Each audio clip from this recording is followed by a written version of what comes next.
Olá, senhoras e senhores, estamos começando mais um episódio do Planeta Podcast. Hoje estou empolgadíssimo que vai jorrar conteúdo na sua cara aí. Então se prepara, porque vamos falar aqui de hinduísmo e outras religiões e conceitos religiosos que vêm da antiguidade e que moldam o nosso mundo até hoje, né, Humberto? Isso, foi um dos papos mais legais que a gente teve da última vez. A gente chamou o Wagner para falar de projeção astral. Foi. Só que, cara... Viajamos em outras coisas. Então, respeita a projeção astral e todo o conteúdo em relação a isso. Mas o que eu gostei mais foi todo o resto de conhecimento que você trouxe em volta, que eu acho que talvez torne a sua experiência muito mais rica, né? Então a gente já tinha falado sobre você retornar para a gente explorar símbolos religiosos, histórias que deram origem às entidades, aos deuses. E então hoje nós vamos fazer mais ou menos isso. E vamos começar pelo hinduísmo. Obrigado por ter vindo. Tá bom, Wagner. Legal, Humberto, Daniel, todo mundo que está assistindo. Da outra vez, conversando com o Humberto e o Daniel aqui em off, a gente conversou de chakras, de aura, de divindades hindus, o papo ficou aqui. E aí o Humberto falou, você não quer falar um pouco sobre esse simbolismo por detrás das divindades dos povos antigos, principalmente da Índia? Eu falei, tá bom, a próxima vez que a gente vier... que eu vier aqui, vocês me chamarem, a gente pode falar nisso. Só que a gente já estava batendo um papo aqui uns 15 minutos antes, já viajando em cima. Então, o Humberto anotou um monte de coisa, pessoal. A gente vai falar aí um monte delas e sempre lembrando, de forma bem universalista, cada um tem sua linha, precisa ser respeitada. Tem gente que não tem linha nenhuma e também precisa ser respeitada.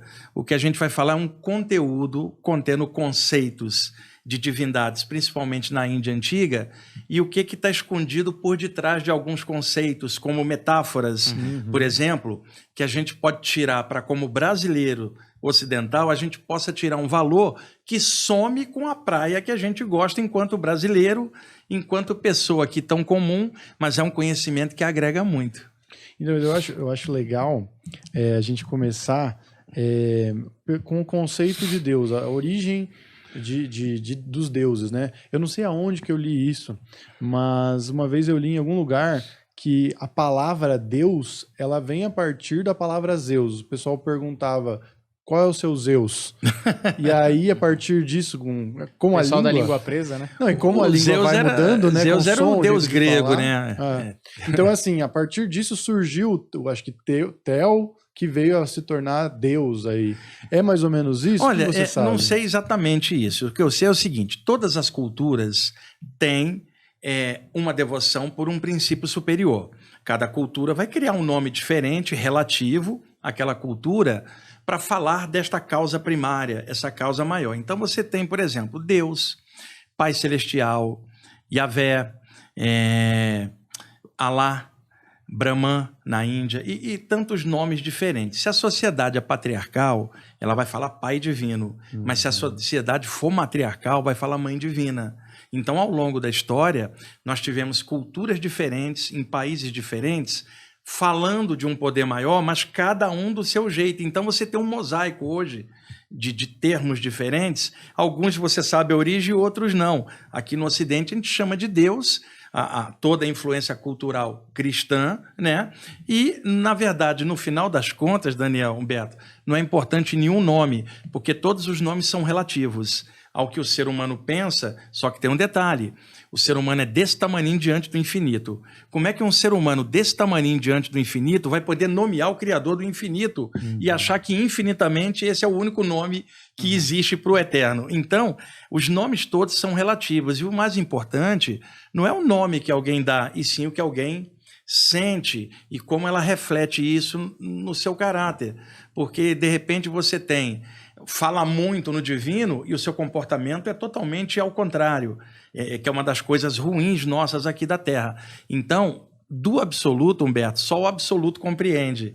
O homem tem uma consciência relativa no pontinho onde ele está diante do infinito. Então, seu ponto, seu nome é relativo diante do infinito. Então, palavras são apenas palavras, nomes são apenas nomes. Só que tem um detalhe, a repetição dos nomes ao longo do tempo, com tanta gente colocando pensamento e sentimento nesse nome, cria campos energéticos coletivos poderosíssimos, que quando uma pessoa pensa naquele nome, é como se ela evocasse esta atmosfera. Então, daí surgiu na velha Índia, principalmente a questão dos mantras evocativos das divindades, Tipo, eu evoco esse nome porque ele tem poder para mim e ele vai causar alguma coisa boa. Então, o mantra, ele vem do sânscrito, a palavra manas, que é mente, tá? Tem a raiz man, e tra, que é controle ou liberação. Quando você fala mantra, controle ou liberação da mente mediante a concentração numa dada palavra. E qual seria a palavra mais alta de todas para alguém? O nome de Deus dentro da cultura que a pessoa respeita. Agora, uma criança falando Papai do Céu é a mesma coisa. Um africano falando Zambi, um indígena falando Tupi, ou Manitu, ou o Grande Espírito, ou a Grande Mãe. No final das contas, o importante nesta energia não é o nome, nem a maneira como você pensa, e sim o que você sente. Mas sempre começou, eu acho que justamente com essa sensação de insignificância, da gente ser pequeno perante o universo, com as pessoas olhando para cima, né? Então acho que os primeiros deuses deviam ser o sol, a lua, exatamente, tudo mais. E principalmente entre os povos indígenas, né? O sol, a lua. Por que o sol? Era muito comum, Humberto, antigamente, no Oriente, se falar do sol como a referência da luz, Daniel. Por quê? A olho nu, o sol é a coisa mais brilhante que a gente pode ver pela reflexão da luz. Então, os povos antigos e seus mestres, quando queriam representar uma luz absoluta que está em tudo, o cérebro humano não tem como compreender essa luz absolutamente, e sim de forma relativa. Então, eles precisavam de um símbolo para falar desta luz superior. O escolhido foi o Sol. Só que o Sol é uma estrela de quinta grandeza, tem estrelas maiores e, como estrela, um dia ela terá um fim. Então, quando os antigos falavam, concentra na luz, qual era o alvo, qual era a imagem que eles tinham? Concentra na luz como a luz do sol, para representar a luz maior, que na verdade não é o sol, mas o poder que gera sóis como aquele, no infinito da vida. Então, você falava a luz, o alto, o supremo, o absoluto, sempre representando a luz maior que geraria sóis como aquele. Só que a população, principalmente na velha Índia, não tinha como compreender isso. Então eles usavam a figura do sol como uma coisa relativa. Tem um mantra na Índia que é o Gayatri, né? Que evoca a luz. Na internet tem um monte de gente que traduziu como a luz do sol.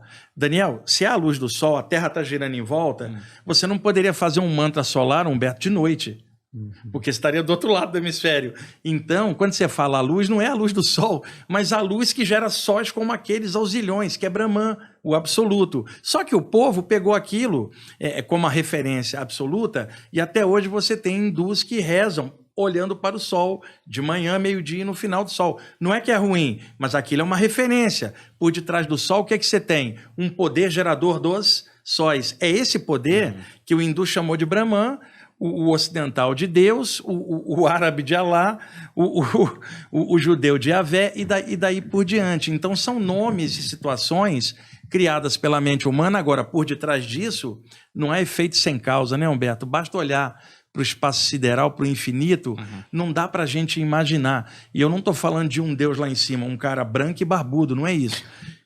Que também é uma construção mental nossa. E eu não estou dizendo que é boa ou ruim, eu estou dizendo que é uma referência para uma cultura. Mas outras culturas vão falar de formas diferentes desse Deus ou todo. Agora, por detrás de tudo, nós temos uma energia, porque até o corpo humano, sendo matéria, é energia condensada, então a origem de tudo é uma energia, tá? Agora, quando se fala assim, o homem é forma e semelhança de Deus, Humberto, eu pergunto, é em forma ou em essência? E a essência é energia, é luz. A forma humana, antropomórfica, tem zilhões de estrelas. Será que é a única forma que existe no universo? Não poderiam existir formas diferentes na mesma energia cósmica? E se Deus escolher ter a forma de um daqueles lá e não a nossa? Então, quando se fala o homem é forma e semelhança de Deus, em energia, em luz, em essência. Então, apesar de estar num corpo humano, a essência de todos nós é divina e espiritual na raiz. Mas você acha que, por exemplo, Deus, por exemplo, como você falou, aparece, surge em várias civilizações, até civilizações que morreram e tal, mas ela aparece em várias.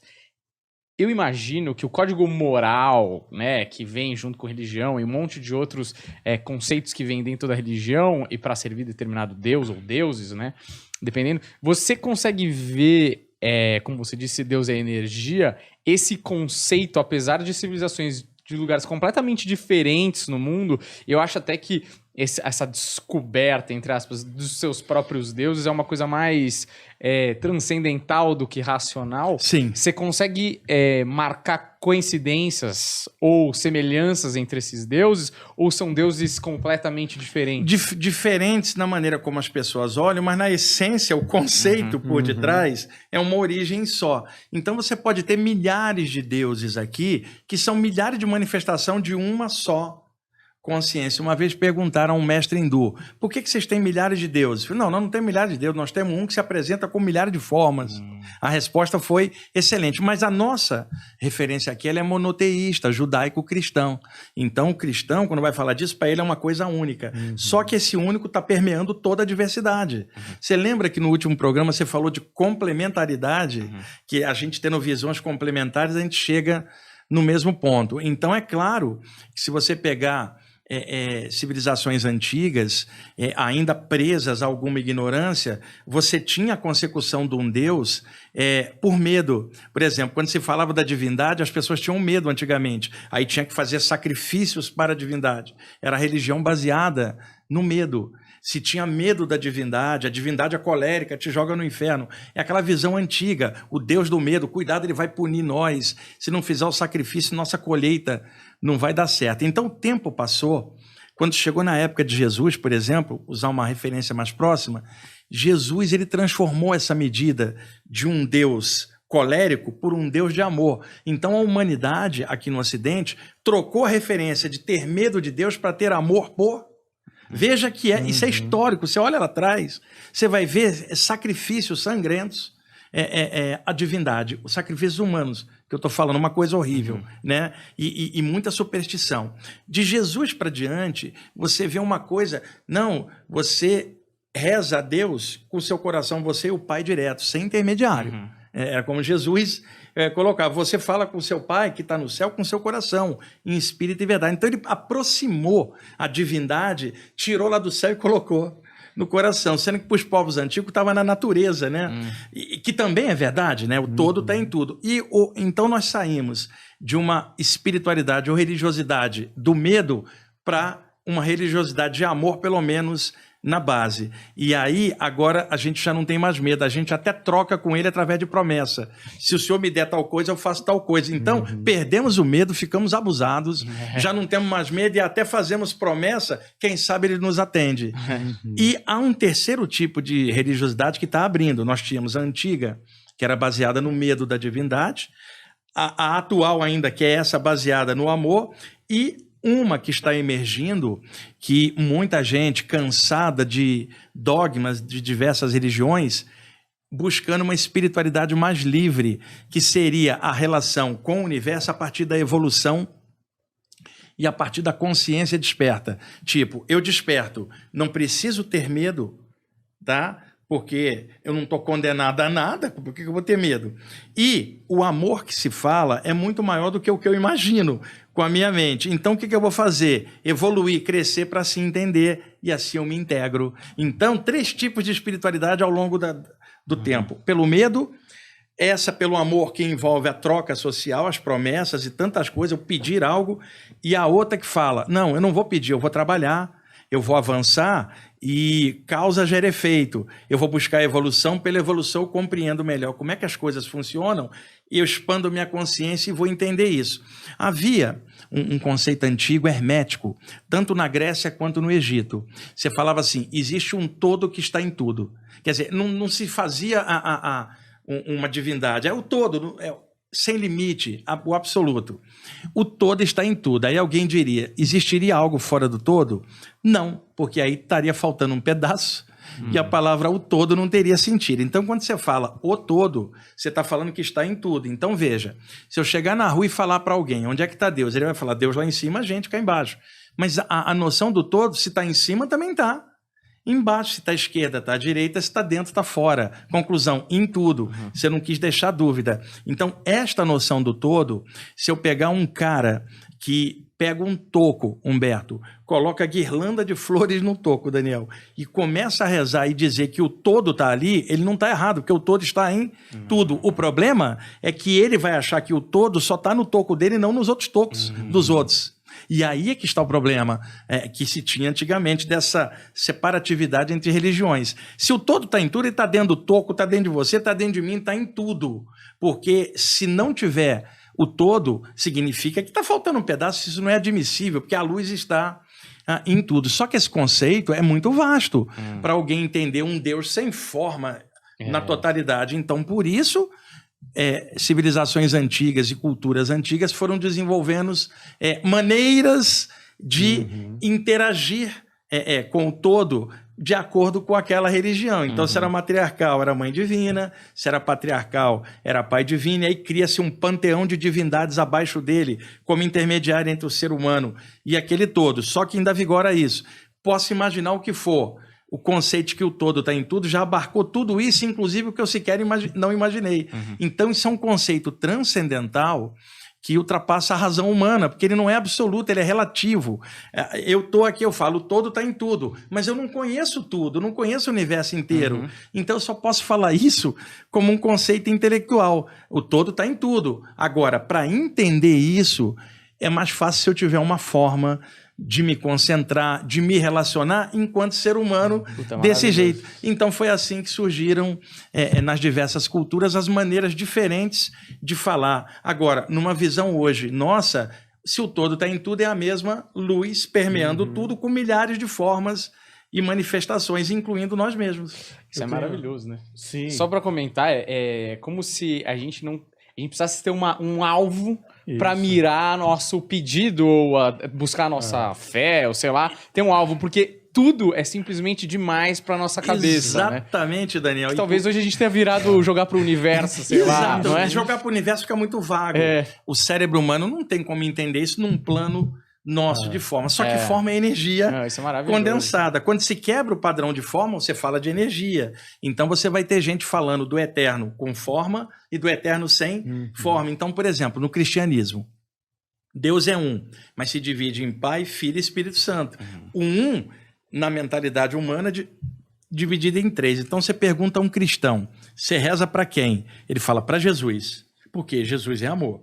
Aí você pergunta para outro cristão, você reza para quem? Para o Espírito Santo.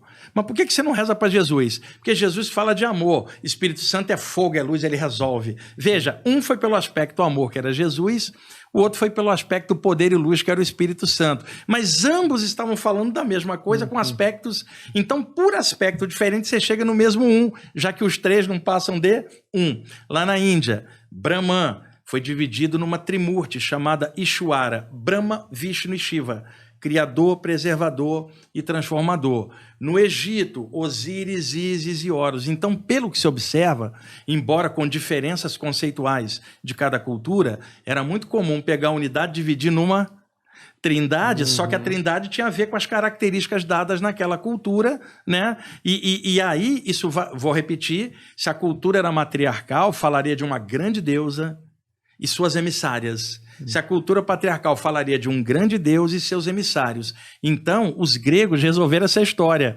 Falava assim, o todo é pai e mãe do universo. Quer dizer, ele não é homem ou mulher, ele é tudo. E eu poderia imaginar, um branco vai imaginar uma forma para o divino sempre branca. Já um negro vai imaginar uma forma do divino como negra. Já um oriental vai imaginar Deus com o olhinho puxado. Isto também tem a ver com a nossa maneira de buscar o mais próximo como uma referência para você ter aonde se concentrar. Porque fica muito vago você falar de uma luz universal, que você não está falando de um conceito lá em cima, você está falando de algo que está em tudo. Só que a nossa mente não tem como conceber o absoluto de forma relativa como nós somos aqui. Então, no final das contas, por qualquer aspecto que eu falar do divino, eu ainda estou falando da mesma luz e do mesmo todo, mas o envoltório que eu vou dar naquilo e a maneira psicológica de eu lidar com aquilo vai ter a ver com a minha cultura, como eu fui educado neste revestimento. Até um dia você quebrar esse padrão, às vezes religioso de infância, e você descobrir que Deus não é um cara barbudo e branco lá em cima, e o Papai Noel também não é um cara barbudo vestido de vermelho. Você vai crescendo, você começa a pensar em conceitos maiores que pega um religioso fanático, que pega a divindade só daquele jeito. Se você fala que a divindade é muito mais, ele não aceita, porque você quebra o padrão mental com o qual ele se sente confortável. Mas você está falando da mesma coisa, só que ele está vendo assim, você está vendo assim. Mas esse que está vendo assim, jamais vai compreender aquilo. Mas o que está vendo assim vai compreender o outro. Então, é uma coisa difícil. O fanático ataca alguém que não comunga da linha dele, mas se esse alguém é mais esclarecido, não vai atacar o fanático. Não, ele se torna fanático também. Então, o nível de consciência de cada um vai dar a medida do universo de acordo com o que a pessoa pensa. E aí é que está. Os sentidos do homem não dão a medida do universo, Humberto, que é, cara, eu vou dizer igual, é do cacete. Sabe, uma coisa... Pô, não dá para imaginar agora. O que a gente não pode conceber aqui, de repente pode se sentir numa meditação, num momento de prece, num momento de interiorização. Você, Humberto, com seu filho no colo, de repente, naquele momento de amor, dá um start, abre, você entra num estado diferente, só que você não vai ter como falar, você não vai ter como formatar, porque é tão arrebatador que você fala, isso é um amor que eu sinto, não há palavras para definir. Então eu fico imaginando caras igual Jesus, né, num nível alto, ou Krishna, ou Buda, o quanto que esses caras sentiam, o pouco que eles podiam falar com linguagem humana, cara. E eles tinham que usar parábolas, porque senão o pessoal não entendia nada. Porque a parábola, eu vi gente muito intelectualizada, e até mesmo dentro da área da ciência, baixar a lenha em parábolas, dizendo que aquilo era um método atrasado, né? Só que tem um detalhe, um conhecimento hoje, daqui a 6 meses está ultrapassado por algo moderno. Então o conhecimento ele é meio datado, ele vai sendo superado com o tempo e a expansão da humanidade. Agora, uma parábola, Daniel, você contou ela em 1500, hoje você conta em 2000, você pode mudar detalhes, mas a lição dela é a mesma, ela não vai ser ultrapassada. A maneira de contar fica diferente, a essência é a mesma. Então, a nível didático, uma parábola é fantástica, ela atravessa os séculos contendo a lição. Mesmo que você mude ela em torno, ela tem um bojo dentro e ela sempre vai passar aquilo. Então, grandes mestres, percebendo o nível infantil da humanidade, eles usavam parábolas como uma forma de você atravessar os tempos com conhecimento e uma lição que não fosse datado como conhecimento técnico. E aí eu vejo na parábola uma didática superior que grandes mestres sempre usavam quando lidavam com a gente, a humanidade aqui ainda bem atolada, eles usavam uma história contendo uma lição para dar um aspecto ético, senão a humanidade não sairia da superstição antiga. Eu quero entrar nesse ponto e justamente das coincidências que algumas religiões, que eu acho que o Daniel falou disso também, e por que essas coincidências são necessárias. Mas antes, só para... É isso, né? A gente precisa ilustrar e parece que tem uma sensação, tipo, qual é seu Power Ranger preferido? Exatamente. Tá ligado? Tipo, eu quero ser o vermelho, não, mas exato, azul, exato. Cara. É meio que uma necessidade humana de escolher e se identificar. Exato. Uma vez, inclusive, esse cara foi o cara que me deu várias histórias que aconteceram com ele na infância, que é marido da minha prima, ele é do exército italiano e tudo mais, ele é um dos nomes fortes, assim, e ele me contou várias histórias sobre uma bruxa que morava na cidade dele, no povoado dele, depois virou livro, e uma das outras ideias que ele me deu foi falar sobre o conceito de Deus, o que era para ele, que até você falando, meio que foi um jeito que ele achou de ilustrar isso, sabe? Que ele dizia que nosso corpo é formado por milhões de células, e aí as células, né, se você juntar todas elas, forma o corpo humano, que se você juntar todos, forma aí o mundo, que se você juntar todos os planetas, forma aí uma galáxia, e aí tudo isso acaba sendo o Deus, né? O todo de várias... mais ou menos essa ideia, analogia, né? Existia um ocultista muito famoso na França do século XIX chamado Papy, que ele estava na França. O nome dele era Gerard Encausse, né? Ele nasceu em La Coruña, na Espanha, a família mudou com ele para Paris, ele era pequeno, ele cresceu como francês e aos 24 anos, numa visão, ele adotou o nome de Papy, né, que o pessoal chama Papus aqui.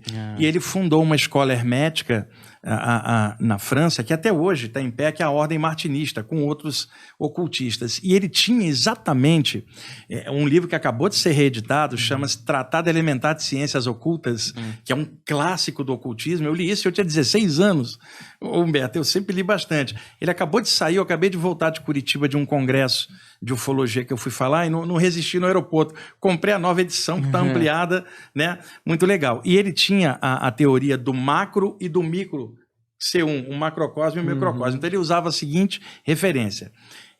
Uma célula é uma unidade de um conjunto. Um planeta é uma unidade de um conjunto. Um conjunto de células pode formar um órgão. Um conjunto de planetas no sistema solar. Um conjunto de sistemas vai formar o ser humano, assim como um conjunto de sistemas forma uma galáxia. Então ele fazia a mesma analogia do macro com o micro até chegar na unidade que está em tudo, cada célula sendo uma partícula pequena de uma unidade que está em todas as coisas, que é o conceito todo que está em tudo. A mesma relação que seu amigo italiano fez está no livro Tratado Elementar de Ciências Ocultas do Papi. Tem um negócio de filosofia, né? Que ele questiona quem disse que nós não somos a célula de um gigante. Né? Aquela coisa? Exato. E, na verdade, se a gente for célula de algo maior, nós somos a célula da unha do dedinho mindinho, cara, enquanto a humanidade complicada... Talvez o átomo. Mas está dentro da totalidade. Agora, a nossa visão aqui hoje é essa, mas a visão de alguém num nível maior vai ser muito mais ampliada que a nossa. Então hoje eu falo, a gente é um pedacinho ali da unha do dedinho mindinho, mas alguém olhando num nível maior não vai considerar isso. Não, você é parte de um todo. Você também é parte do divino. Então, as maneiras como a gente fala disso são muito humanas, porque é a nossa referência. Uma maneira de alguém mais avançado, eventualmente em algum ambiente, vai falar nisso com mais propriedade e mais amplitude. E não é que está errado a gente falar do jeito humano. É o único jeito que a gente tem, vivendo com um corpo humanoide, batendo nas coisas, é imaginar uma divindade também. Aí a gente coloca uma roupa, coloca uma característica que sempre vai refletir o bojo daquela cultura e sociedade. E no final tá todo mundo falando da mesma coisa. Por isso a briga por religião, vou falar claro, é uma merda. Porque você briga, na verdade, falando das mesmas coisas só porque o nome tá diferente, ou a maneira que o outro vê é o Power Ranger, vermelho e azul. E isso podia ser de outra forma, cara. Tipo, eu falar, Daniel, o teu é azul, o teu é vermelho, o meu é verde. Mas o mais importante é que nós estamos falando de algo que é a mesma coisa, apenas com cores diferentes. E você tá vendo de um jeito e eu do jeito, mas no fundo é a mesma coisa, e nós podemos ver paralelos e complementaridade na forma diferente, porque vermelho, azul ou verde, tudo é Power Ranger, né? Nesse modelo que o Humberto colocou. Então, eu acho um desperdício briga por religião. Mas aí eu vejo que é uma falha do humano, né? Como na sua capacidade de compreensão. Porque, por exemplo, eu até anotei aqui, eu sempre falo disso, que eu acho que, enfim, a partir desse fato dá para partir para várias discussões. Na Última Tentação de Cristo, tá lá o filme do Scorsese e tal, e aí tá lá o cara contando a lenda de Jesus, e Jesus mesmo questionando o cara, falando, mas eu não fiz essas paradas que você tá falando, essas magias, não foi assim, não foi bem assim. Ele fala, ó, não importa se você fez ou se você não fez, mas é necessário que as pessoas acreditem que você fez para que a sua mensagem, que é o mais importante, ganhe peso e se espalhe, porque eles precisam que você seja divino. E aí, eu também ouvi falar isso, eu também não tenho certeza, mas aí provavelmente você vai saber explicar melhor. A história de Jesus, de ter nascido no dia 25, de uma virgem, vários fatos deles... Existe questionamento sobre isso. Inclusive, o mais provável é que Jesus tenha nascido um século antes da data. Isso é o que muita gente afirma, mas também não há como a gente confirmar isto. E a questão de ser uma mãe virgem, a história do Krishna, séculos antes de Jesus, é a mesma, e a história do Horus no Egito. Então, me parece que no revestimento religioso, as pessoas têm que falar que um ser celestial, quando vem, que ele vem numa mulher pura, casta, para que ela receba um princípio superior. Tá? Isto está estabelecido no hinduísmo, no Antigo Egito e também no cristianismo. Só que se você questiona isso, alguém dessas áreas pode vir contra você. Você está duvidando? Não estou duvidando de nada. Eu só estou vendo paralelos, porque eu estou estudando outras culturas e eu estou vendo um padrão nisso. E outra, não me importa se Jesus veio assim ou assado, me importa a mensagem do cara. A mesma coisa o Krishna, a mesma coisa o Buda ou qualquer outro. Mas as pessoas ficam, por exemplo, uma vez perguntaram assim, ô Wagner, você acha que Jesus teve algo com a Maria Madalena mesmo? Eu falei, não tenho a menor ideia, cara. Se ele teve, pessoal teve, dele, cara, que a revista Tititi de Jesus, velho. Eu falei pro cara, eu tô mais interessado no ensinamento, cara. Né? Se ele pegou ou não pegou, não tenho a menor ideia. Eu estou prestando atenção no ensinamento do cara, que me faz muito bem. Então as pessoas ficam presas na roupagem, nas histórias, esquecendo o essencial. Eu acredito que se Jesus aparecesse para um de nós e falasse assim, não fica prestando atenção no que estão falando sobre mim, presta atenção no que eu ensinei. Isso me parece de um bom senso enorme. E a mesma coisa pode acontecer com um hindu falando de Krishna, sei lá, um budista falando do Buda, um islâmico falando, sei lá, de Maomé. E eu acho isso uma contração em vez de ser uma expansão. Você fica preso na roupa do mensageiro, na forma do mensageiro e não na mensagem, cara. E eu acho que esses caras todos, se aparecessem aqui, falariam, presta atenção nos ensinamentos, não presta atenção no personalismo, porque todos nós somos parte do mesmo todo. E Jesus foi o cara, eu admiro muito o ensinamento de Jesus, no seguinte sentido, cara, Jesus trouxe a divindade para dentro. Tipo assim, não é um Deus lá em cima, é um Deus aqui, cara. Fala com o teu coração que ele vai te escutar. Ele trouxe, eu e o Pai somos um, a questão da unidade, da expansão. Outra, na casa do Pai tem muitas moradas. Esse ensinamento, Humberto e Daniel, me faz pensar em duas possibilidades. Se na casa do Pai, que é o universo, tem muitas moradas, ele está falando o quê? Outros planetas ou outros planos além do plano físico. Ou seja, ele está falando de algo além da Terra. Então, os ensinamentos de Jesus são muito cristalinos, mas é claro, eles visavam uma parte ética. Ele não estava ali para falar de cosmogonia universal, ele não queria falar para a cabeça, ele ia falar para aqui, porque era o que era necessário naquela época. Eu tenho uma teoria, o Krishna, quando veio à Terra, isso é o quê? 2000 a.C., a Índia era um país rico e soberano. E o Krishna formou um grupo de discípulos que, quando ele falava um mantra, todos eles entendiam. Siddhartha Gautama, o Buda, 500 a.C., a Índia ainda era soberana, ele é filho de um rei, fez um filho, seria o príncipe, quando ele abandona tudo e vai buscar o caminho dele dentro, que seria o Budi, que o tornaria um Buda. Depois a gente pode falar nisso. Então, o que acontece?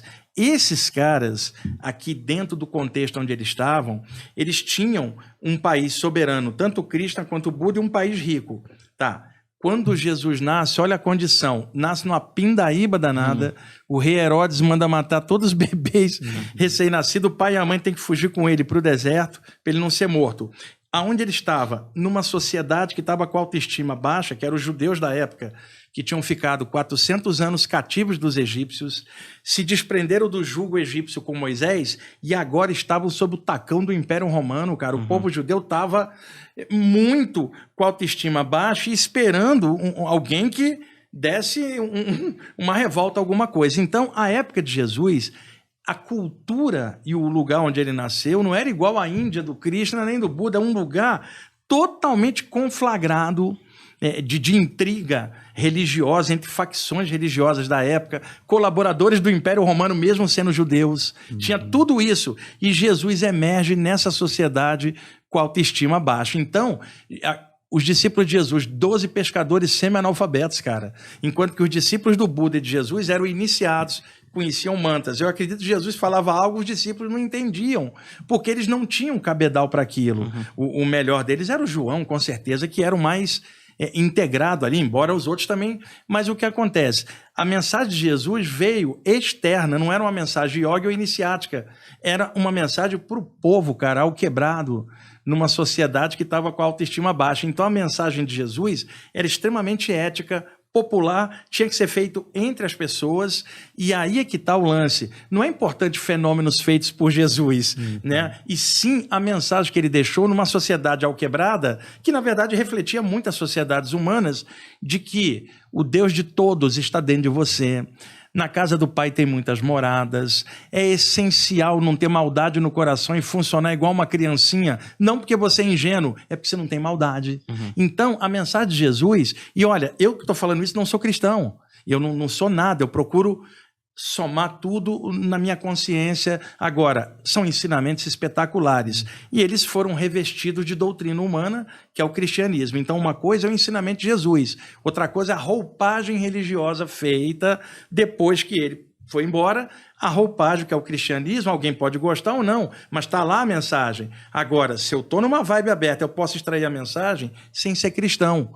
E nisso, sem a roupagem, pode ser que eu compreenda melhor isto do que através de intermediários explicando aquilo. Eu posso sentir aquilo e falar, caramba, esse ensinamento de Jesus aqui é do cacete, né, Alberto?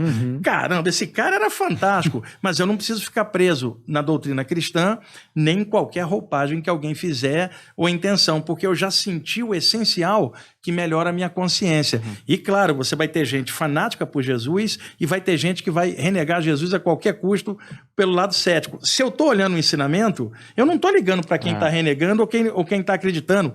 Eu já entendi. E eu sou uma centelha divina, como Jesus falou, e eu posso compreender aquilo, porque o todo está em tudo.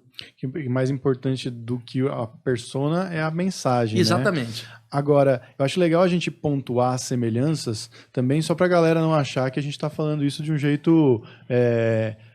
só estamos colocando defeitos na história deles. Não, de jeito nenhum. Mas, por exemplo... Na verdade, nós estamos realçando a mensagem, exatamente, de jeito nenhum. Mas aí o cara vai olhar e falar, você está falando aí que tinha semelhanças na história de Jesus e na história de Horus ou é Osíris? O deus Horus. Osíris era o pai, Ísis a mãe, e Horus era o filho, que teria nascido de uma mãe virgem e tal. A mesma história do Krishna. Inclusive. Detalhe importante, é só a pessoa pesquisar, nós não estamos inventando nada. São paralelos históricos.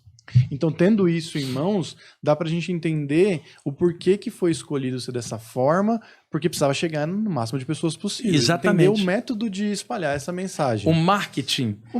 Para poder você embalar a mensagem, senão a mensagem não fluiria. Então, vamos ver aqui. Vamos começar com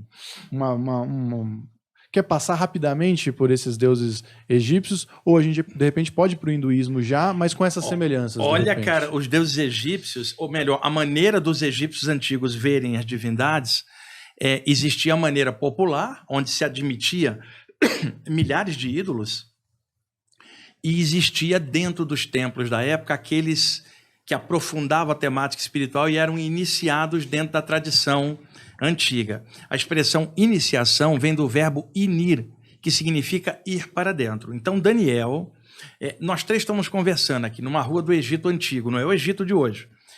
E aí a gente está falando assim, puxa, eu estou me questionando de onde eu vim, para onde eu vou, o que eu estou fazendo aqui, se tem vida em outros lugares, se morreu, acabou ou continua. E eu ouvi dizer que vocês também questionam as mesmas coisas, só que minha família não pergunta isso, nem ninguém, e eu descobri que vocês também têm as mesmas dúvidas.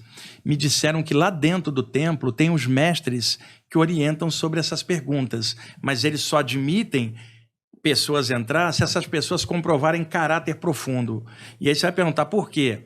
Porque esses mestres achavam que a espiritualidade era a coisa mais avançada e jamais caberia numa mente medíocre.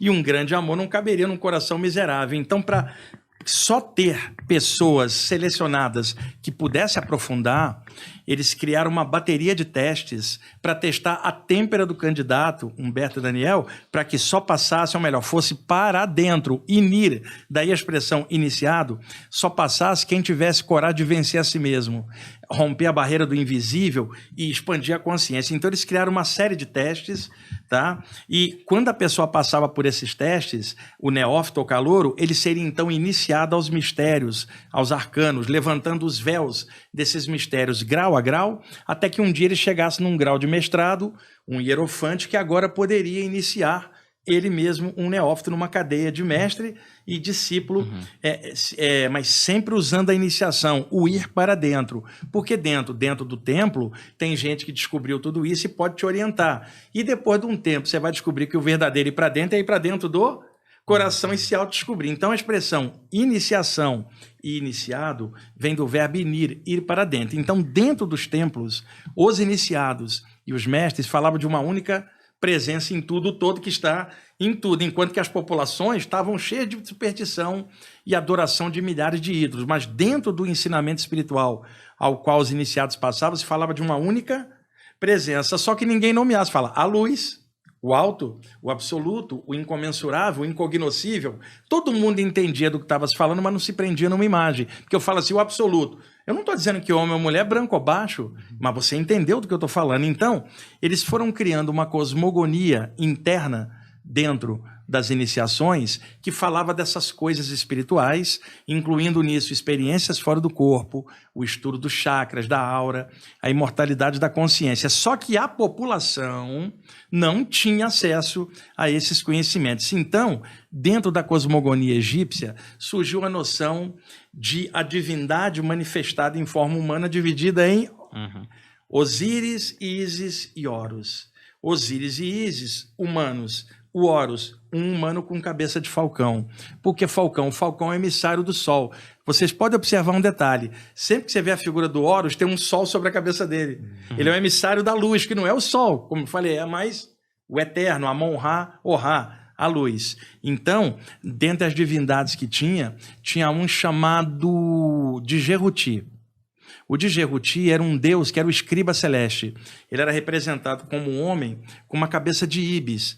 A íbis era uma ave grande com um bico duro que matava pequenas serpentes na beira do rio Nilo. Então o povo gostava dessa ave.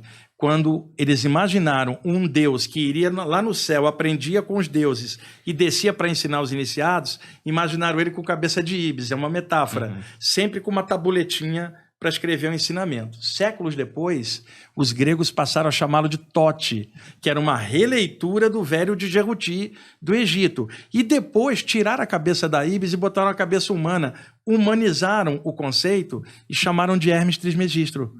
Quer dizer, eles repaginaram um ícone egípcio numa forma mais palatável para um grego. E a partir daí da expressão Hermes, você fala hermético, hermetismo, os estudos secretos, ocultos. E eu me lembro que na última vez que eu estive aqui, eu falei do Hermes Trismegisto, a tábua de esmeralda, e teve uma pessoa que botou nos comentários, ele errou a data. Não, eu falei o seguinte, que surgiu um tratado no século XVI da Europa, chamado Tábua de Esmeralda de Hermes Trismegisto.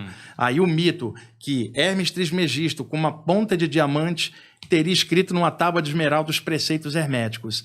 Esse tratado é antigo, vem lá da Grécia Antiga, que foi o que o rapaz tentou me corrigir. Mas esse tratado não era popular na Europa por causa da Inquisição. Porque se você arriscasse falar de algo espiritual, você pararia na fogueira da Inquisição. Então estava só de domínio esotérico, até chegar no século XVI, quando as fogueiras vão arrefecendo, no século XVII elas param e aí as pessoas começam a ter coragem de colocar e publicar. Eu tenho uma edição do Corpus Hermético de 1648 na Holanda. Por que não é 1300? Porque tinha fogueira. Mas o rapaz que botou o comentário, que acha que sabe muito, não sabe desse detalhe. Né? Então, estou clareando. Isso vem da tradição hermética e ele também confundiu. Quando foi na virada do século XIX para o século XX, surgiu um livrinho chamado O Caibalion, que é um clássico para pessoas que estudam hermetismo.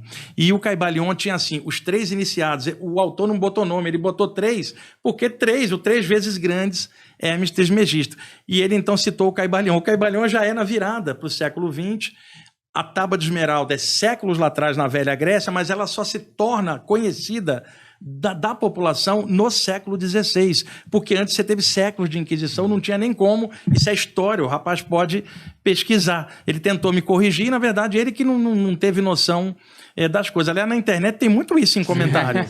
A pessoa vai te corrigir, te joga ali. Especialista de tudo, impressionante. Senta para conversar e vamos ver. Porque você tem a parte histórica que você precisa considerar. Então, dentro da estrutura hermética, repaginar o antigo Djeruti ou Tote no Hermes Trismegisto e daí toda aquela parte hermética clássica, tá? Então, esse deus tinha uma cabeça de íbis, era uma metáfora. Agora, o mais legal, tinha um deus chamado Anubis. Não sei se vocês já ouviram falar, um deus... Cabeça de chacal? Cabeça de chacal. É o seguinte, se dizia que na hora da morte, o Anubis vinha com um bastão, com uma ponta cortante, e cortaria o elo do espírito com o corpo na hora da morte, liberando o espírito para o julgamento celeste.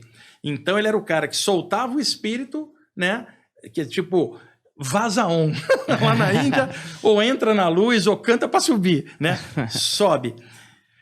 Então, quando eles imaginaram uma divindade que lidava com os mortos, eles tinham que botar uma cabeça de um animal que lidasse com os mortos. O chacal é um cachorro selvagem grande, muito comum em áreas montanhosas e áridas, como a América do Norte, na região do sul da América do Norte, na América Central e na cabeça da África, onde está o Egito, né? Uma área desértica. Então, um cachorro grande que quando ele não encontra alimento, ele consome carne de cadáveres de animais que ele encontra. Então ele lida com o morto. Então quando os egípcios imaginaram um Deus que lida com o morto, imaginaram ele com cabeça de chacal. Só que o leigo não sabe disso. Fala, esse Anubis eu não gostei, que é o Deus dos mortos. Não é o Deus dos mortos, é o cara que solta.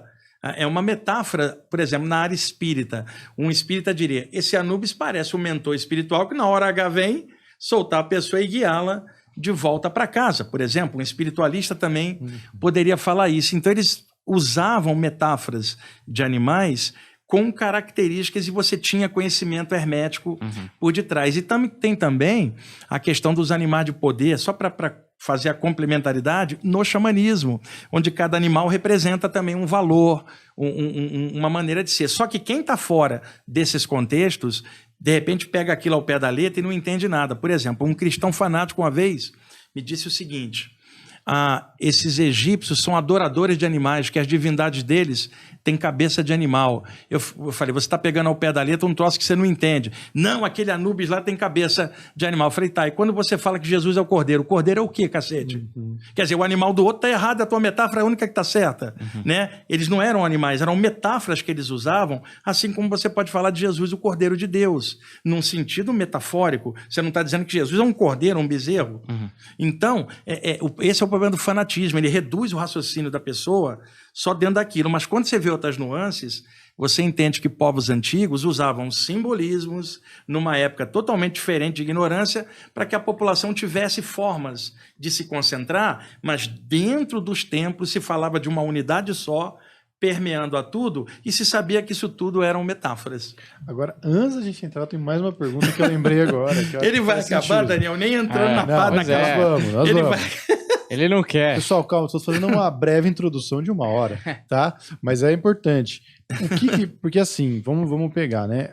Hoje, eu não tenho certeza como é que funciona lá na Grécia, mas eu imagino que hoje, a mitologia grega virou cultura pop. Sim, cultura pop. pop. Então, eu imagino que o grego lá não acredite mais que ele vai, né, rezar para Dionísio. Igual o egípcio de hoje, é muçulmano, ele não vai acreditar em Horus, Isis, nada disso. Isso já mudou, né? Mudou. Agora, por exemplo, o que faz, e aí eu tô propondo uma discussão meio sociológica, talvez, um desses mitos que tem a função de passar mensagem é se tornar uma coisa divina ou só se tornar uma metáfora e uma lenda. Por exemplo, até anotei aqui, a macaxeira era uma divindade para os povos da tribo lá, que é a lenda da mandioca, que é até uma coisa meio boba, do tipo, a menina chamava Mandi, a casa dela era Oca, e ela chama mandioca, mas a história dela tinha uma mensagem importante. Eu acho que até através de você... não exagerar em relação ao seu amor próprio, tinha uma coisa ali de você não se deixar levar para certas coisas. Mas só que a partir do momento virou só uma história qualquer, com uma moral, e não um dogma, entende? Um simbolismo para trazer um dogma realmente importante. O que muda? Por que exemplo, decide isso? No exemplo que ele deu dos indígenas, qual era a referência que os indígenas tinham em volta? A natureza. Ele não tinha uma coluna num templo, era a natureza. Então, ao falar do divino, quais eram as formas que eles podiam usar para falar do divino? O entorno, imaginando. Aquilo que hoje é chamado de paganismo, que na verdade não é paganismo, é uma releitura que o cristão fez de povos antigos como os celtas, que adoravam a natureza, né, que não era pagão coisa nenhuma, eles achavam que o eterno estava em tudo, e principalmente na natureza. Então os celtas antigos faziam um ritual perto da fonte, embaixo do carvalho. Não é que eles achavam que o carvalho era divindade, mas uma manifestação poderosa da natureza que representava algo firme, né, uma fonte de água. A água é vida. Então os cristãos, olhando aquilo, chamaram de pagãos, porque diziam que eram adoradores da natureza. Não era nada disso, eles viam o mesmo todo, só que de outra forma. E os celtas antigos, só para situar, eu estou fazendo uma complementaridade, eles não admitiam prender a divindade, que eles não tinham uma divindade específica, dentro de um templo, porque está na natureza, está em tudo. Quando chegam os missionários cristãos e falam que Deus está dentro da igreja, o celta não conseguia entender. Como é que você pode aprisionar o Senhor de todos os espaços no espaço de uma religião só? Então, isso deu conflito na época, mas a coisa da propagação cristã na Europa estava tão forte que foi amarrotando, deixando no subsolo as culturas antigas chamadas de pagãs, que vinha lá dos celtas e tantas outras culturas que adoravam a natureza e não estava errado em nada, assim como os missionários e europeus achataram as culturas dos povos indígenas nas 3 Américas e também na Oceania, lá na Austrália e na Nova Zelândia, né, com os aborígenes, e hoje até se tem até um revival reconhecendo que a cultura europeia, branco-cristã, ela amarrotou, em nome da religião, um monte de culturas nativas que não estavam erradas, só tinha outra maneira de ver. Hoje, qualquer pessoa inteligente faz um resgate histórico desse tipo de coisa. Então, dentro da espiritualidade antiga, se fazia o aprofundamento dentro dos templos. Deixa eu dar um exemplo. Se você estivesse na China antiga e quisesse praticar Kung Fu, você não tinha como aprender isso na sociedade cotidiana. Você tinha que subir para o alto da montanha, ficar interno de um mosteiro durante anos, se dedicando e aprofundando só aquilo. Era para iniciados. O tempo foi passando, hoje você tem uma academia de Kung Fu no bairro onde você mora. Quer dizer, aquele contexto lá deixou de ir, porque ele descendo para a sociedade, ele se torna popular e deixa de ser iniciático. Ele perde o contexto sagrado de outrora e torna-se um conceito popular, porque ele agora está junto, né? E você junto com o mestre, fala, e aí, mestre, e aí, foi no banheiro? Almoçou? Você vai perdendo. Tipo, o mestre ali, caramba, ficar quieto. O sacro, né? Veja, o sacro foi sendo o quê? Eu estou falando sacro, não no sentido religioso, né? O sacro aí, no caso, foi apropriado. Vai sendo quebrado. Então, coisas do passado que eram consideradas assim, sagradas ou profundas, com a proximidade cada vez maior, saindo dos tempos, foi virando pop, né? Eu só vou explicar o porquê que eu tô rindo. É porque tem um amigo meu que ele faz Kung Fu e ele tem o mestre dele. E ele chama o mestre de mestre, ele tem um respeito muito grande. Só que é muito engraçado que o mestre dele tem um celta. E assim, nada contra ter um celta, mas quando você fala mestre, parece que o mestre é uma divindade que vai sair voando. Não, o mestre termina de dar todo o ensinamento foda, pega embora o celta dele e vai embora. É que então, o conceito de mestre antigamente era uma coisa elevado, mais etérea. O conceito de mestre hoje é alguém que ensina, que é um compartilhador de ensinamento. Você tem, por exemplo, o cara que é mestre de obras, o cara que é mestre de Kung Fu, o cara que é mestre em pintura, que não é o cara lá que flutua no ar, não é nada disso. Exatamente. Então, nesse sentido, muita gente na Terra, tem quase 8 bilhões de pessoas. Tipo assim, eu vou para o Himalaia, você entra no Himalaia, tem mais 10 lá, tem Wi-Fi, tem geladeira lá dentro. Não é igual antigamente aquele contexto preservado. Então foi se perdendo um pouco dessa atmosfera e foi se tornando pop. E hoje você vai na Grécia, as pessoas vão visitar as ruínas gregas, por exemplo. É uma coisa histórica, cultural, muito interessante. Mas a essência espiritual que um dia esteve ali não está nas ruínas. Você pode até ter o ambiente impregnado disso, mas está mais impregnado da energia dos turistas hoje do que com a energia original. Então, o Egito Antigo, a mesma coisa. Eu posso visitar as pirâmides, pode ter energia lá, mas eu não tenho a essência do ensinamento que era feito ali. Aonde esse ensinamento existe? No plano extrafísico, que é a origem de todos os ensinamentos. Então, você, numa saída do corpo, você encontra um templo egípcio ou grego plasmado espiritualmente à moda antiga, não preso ao passado, com instrutores modernos, mas mantendo o sacro, não do sentido religioso, mas de que aquilo é profundo, é coisa séria, não é uma brincadeira mística, isso aqui expande sua consciência, vence a si mesmo, melhora, sabe? Isso existe. E eu tenho uma teoria também, toda espiritualidade vem do plano espiritual. Acontece que a Terra, ao longo do tempo, ela tem picos de crescimento e decaimento de civilizações. Chega no ápice aquela civilização, enquanto ela está caindo uma outra no outro hemisfério. Então, o Império Egípcio, um dia que teve no ápice, né, ali era o melhor lugar para canalizar a parte espiritual. À medida que o Império Egípcio foi decaindo, você tinha a Índia já também numa condição de ancorar aquilo. Houve uma época que estava na China do Lao Tse, na época do Tao Te Ching, 600, antes de que, como se fosse um poderoso fluxo, que à medida que vai decaindo aquele, ele começa a passar para a sociedade que tem mais condições de ancorar aquilo. Para manter um equilíbrio. Para manter um equilíbrio e manter o farol aceso, vamos chamar assim, no meio da ignorância humana. Então, isso historicamente foi lentamente passando, mas a origem era sempre uma. Então você, quando sai do corpo, você acessa essa essência e não a ruína. Então vale mais uma saída do corpo para ir lá do que uma visita na ruína de um país. Só que a visita na ruína pode ser cultural, por outro aspecto. Agora, espiritual em essência, você sairia do corpo. E hoje, se a gente pegar um país no mundo que junta todas essas vertentes, qual você apostaria assim, onde você tem maior liberdade de expressão espiritual de tudo?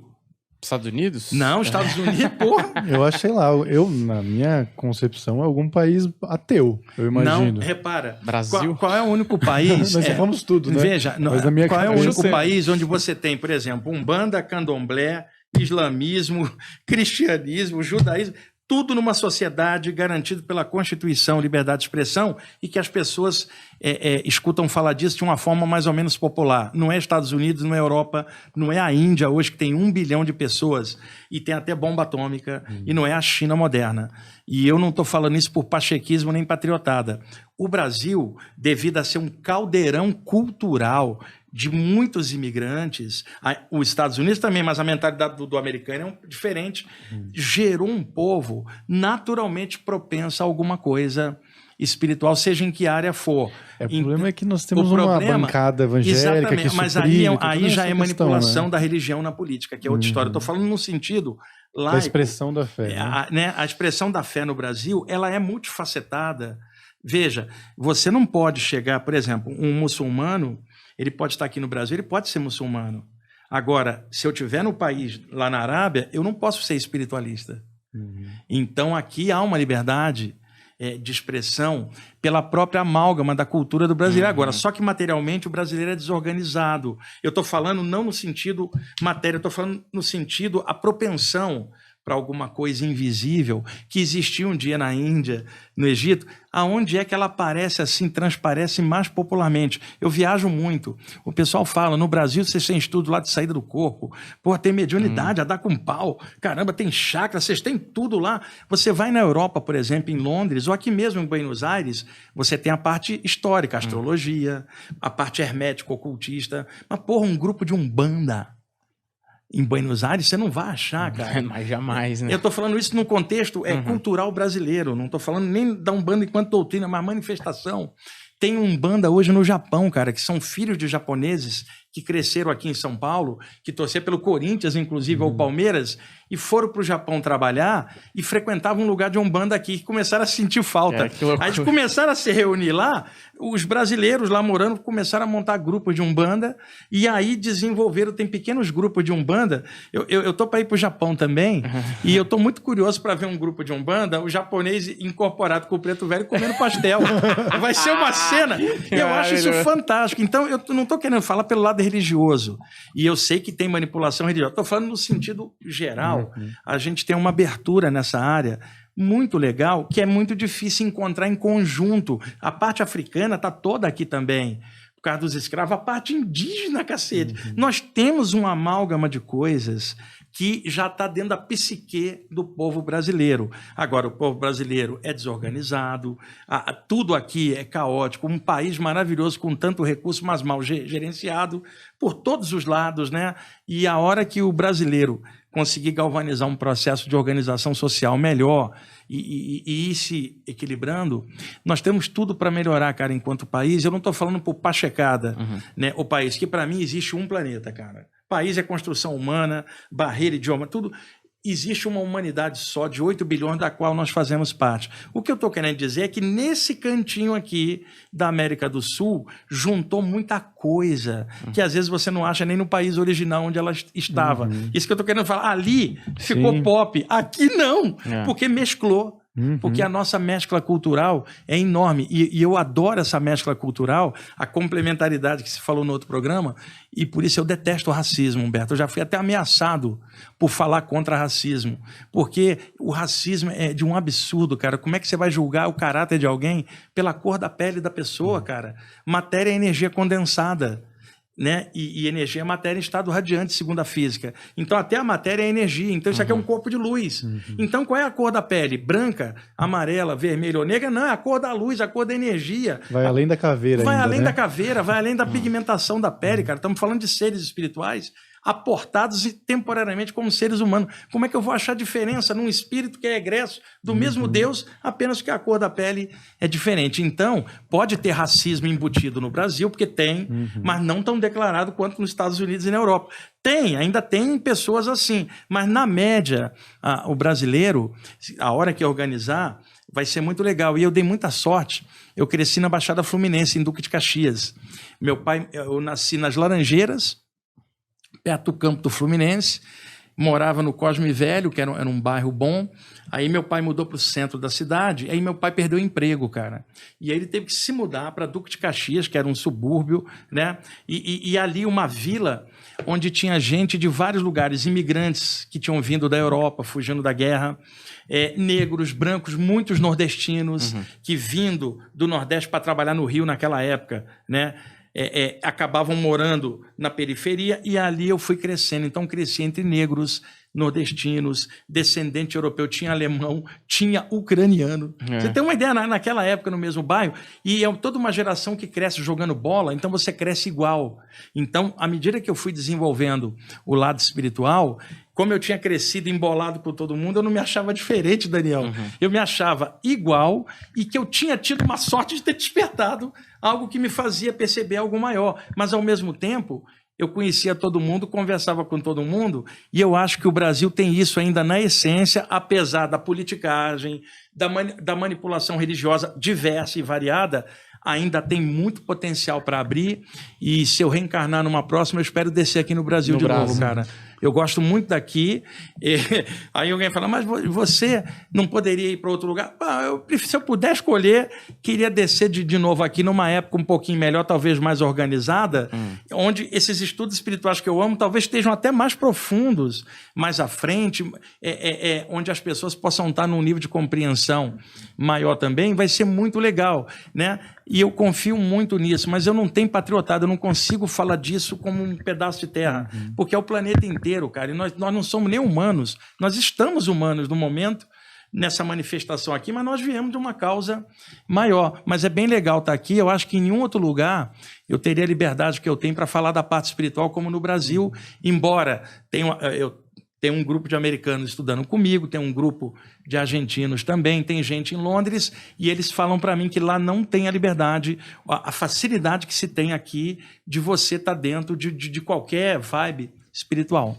Sabe que eu citei um país ateu justamente por causa de não ter nenhuma amarra, né? Se a pessoa quisesse se desenvolver para qualquer lado, ninguém teria um preconceito, ninguém teria uma restrição, e até essa coisa da organização que seja até meio científica, né? Quem tem esse lado conseguiria o lado europeu, normalmente entender. a mentalidade do europeu, e a mentalidade também de parte dos americanos do norte. Só que tem um detalhe, isso desenvolveu muito no plano material, porque era a única realidade admitida.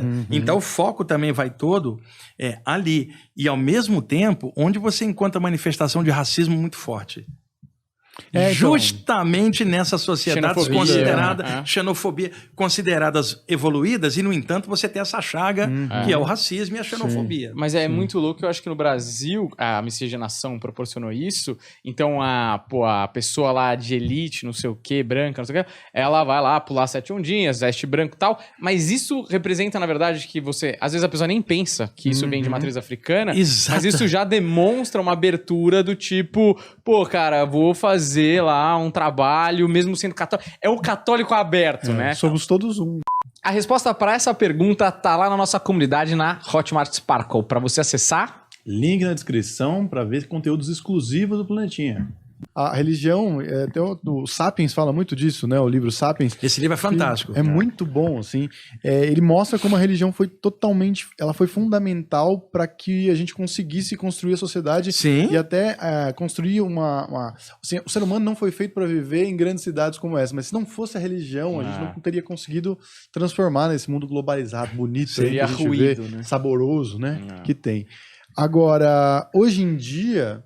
Será que a gente já consegue, sem a necessidade de dogmas e tudo mais? Não, ainda não. Ainda não, né? Com o status quo da humanidade como não. Mas é claro, hoje nós somos diferentes de 5 mil anos atrás. 5 mil anos à frente, você vai ver diferenças, e a tendência é expandir E isso, como se eu comparar daqui para 5.000 anos de trás, houve uma expansão, a mesma coisa. Isso vai crescer de tal maneira, vai pegar aquelas 3 coisas que eu falei. Lá atrás era o medo.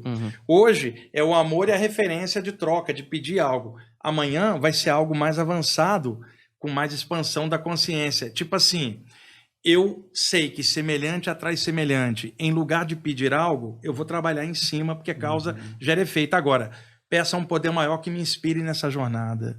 Então, já vira uma jornada em que você é coparticipante.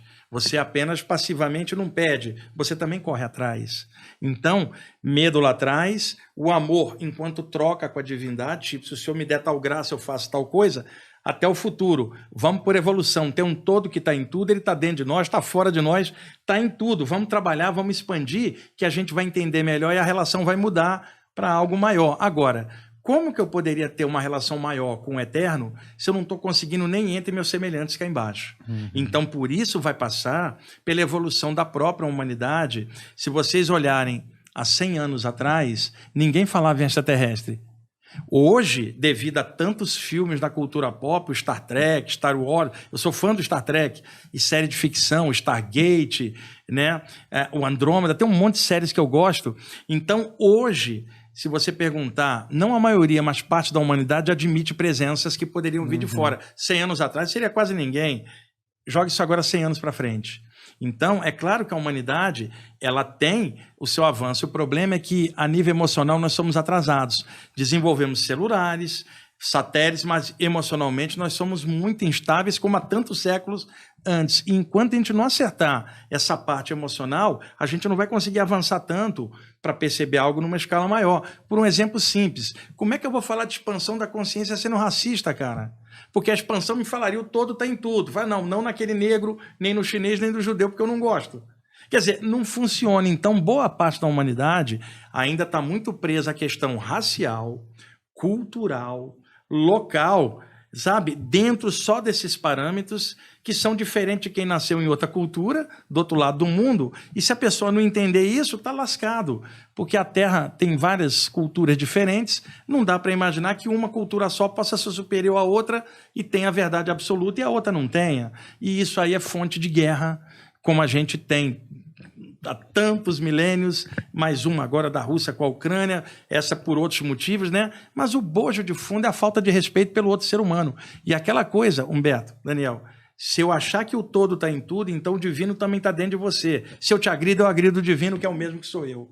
Pô, então essa visão, ela não existe na média da humanidade. O dia que existir, a gente vai ter uma humanidade mais avançada, mais una, né, em superando as diferenças, a gente vai poder perceber que existem outras humanidades aí pelo espaço. Mas você acha que o futuro da humanidade é ter uma religião ou não ter uma religião? Ou ter uma religião, uma fé una, vamos dizer? Então, não tenho como hoje, do jeito que é, fazer essa previsão. O que eu sei hoje é muito maior a quantidade de pessoas hoje do que 100 anos antes que não seguem uma religião tradicional buscando alguma coisa de forma alternativa. Certo. Isso é fato. Daqui a 100 anos a tendência é aumentar. Então daqui a 1000 anos a tendência vai ser aumentar. Não estou dizendo que não haverão religiões, mas talvez um ecumenismo prático, entendendo as diferenças, as complementaridades e percebendo em tudo. Eu acho que esse é o caminho. Agora, como que isso vai ser? Quando que vai ser? Eu não tenho a menor ideia, porque a única base que a gente tem é o momento uma amostragem, presente. Né, agora, eu sei que o ser humano de hoje, apesar de todos os problemas, ele é melhor do que há 1000 anos antes, onde tinha sacrifício humano, cara. Sim. Porra, em fogueira de Inquisição há 500 anos. Então, hoje, apesar dos pesares, há alguma melhoria comparada à ignorância do passado. Mas nós não estamos avançados, nós estamos no meio da jornada. Não tão atrasados como antes, mas não tão adiantados como a gente poderia ser. Nós estamos bem no meio, entre algo atrasado e algo avançado. Por isso que o ser humano reflete isso. Ele tem qualidade e tem defeito misturado dentro de um só. Que bom que estamos tendo essa conversa, porque isso aqui um dia vai ser a Bíblia.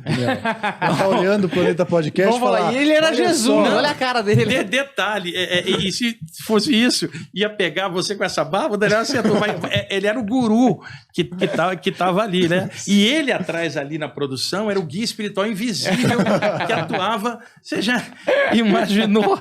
Gente, eu fico apavorado com isso, esse negócio de ser guru, de ser mestre. Eu me apavoro com isso, Beto, porque eu não consigo compreender espiritualidade dessa forma. Eu consigo compreender alguém que, às vezes, pôde aprofundar um conhecimento, compartilhar esse conhecimento com os outros de uma forma natural, humana, não como um mestre e os outros abaixo, sim como compartilhador humano de informação, da gente chegar e ir somando cada um o melhor que tem, e aí todo mundo vendo o melhor do outro, todo mundo melhoraria, mas a gente faz o contrário, a gente fica vendo o pior do outro, e aí todo mundo piora junto. Pois é.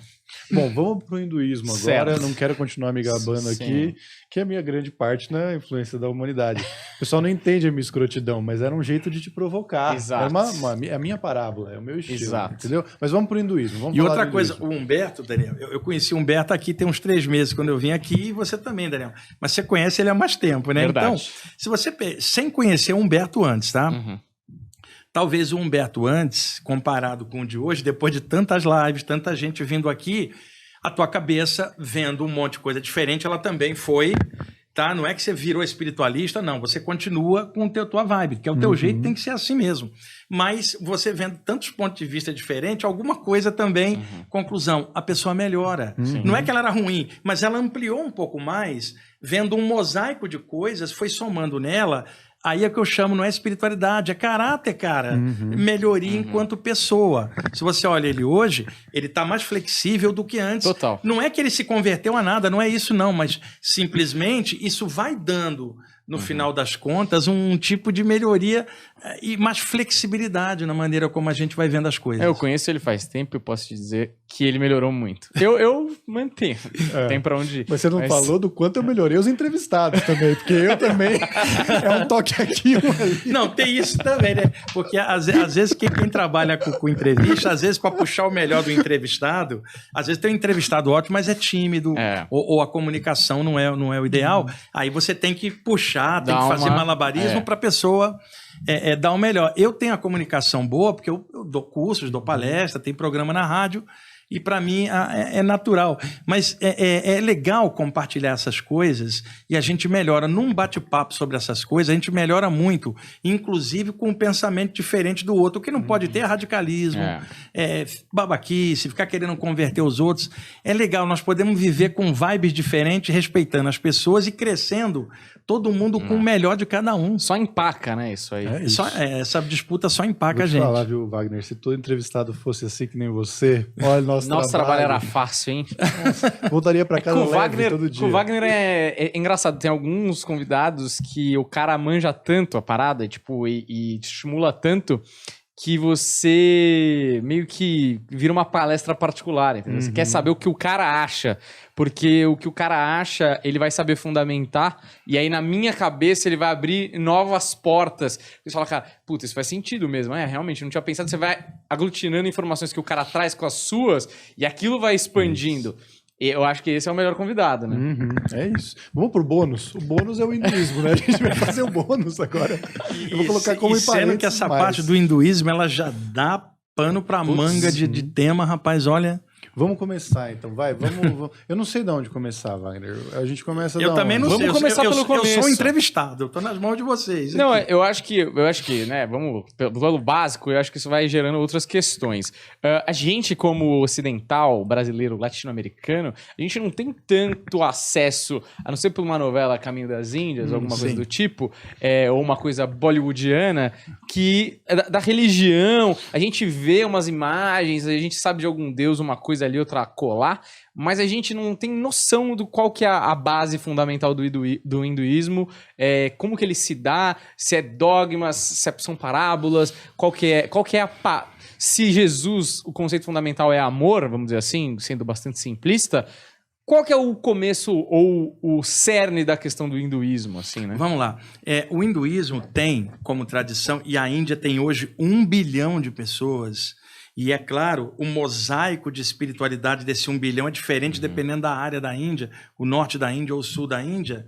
Então você vai ter visões diferentes dentro do próprio hinduísmo. E ali foram surgindo áreas diferentes. Por exemplo, o yoga é um conjunto de conhecimentos de um certo jeito.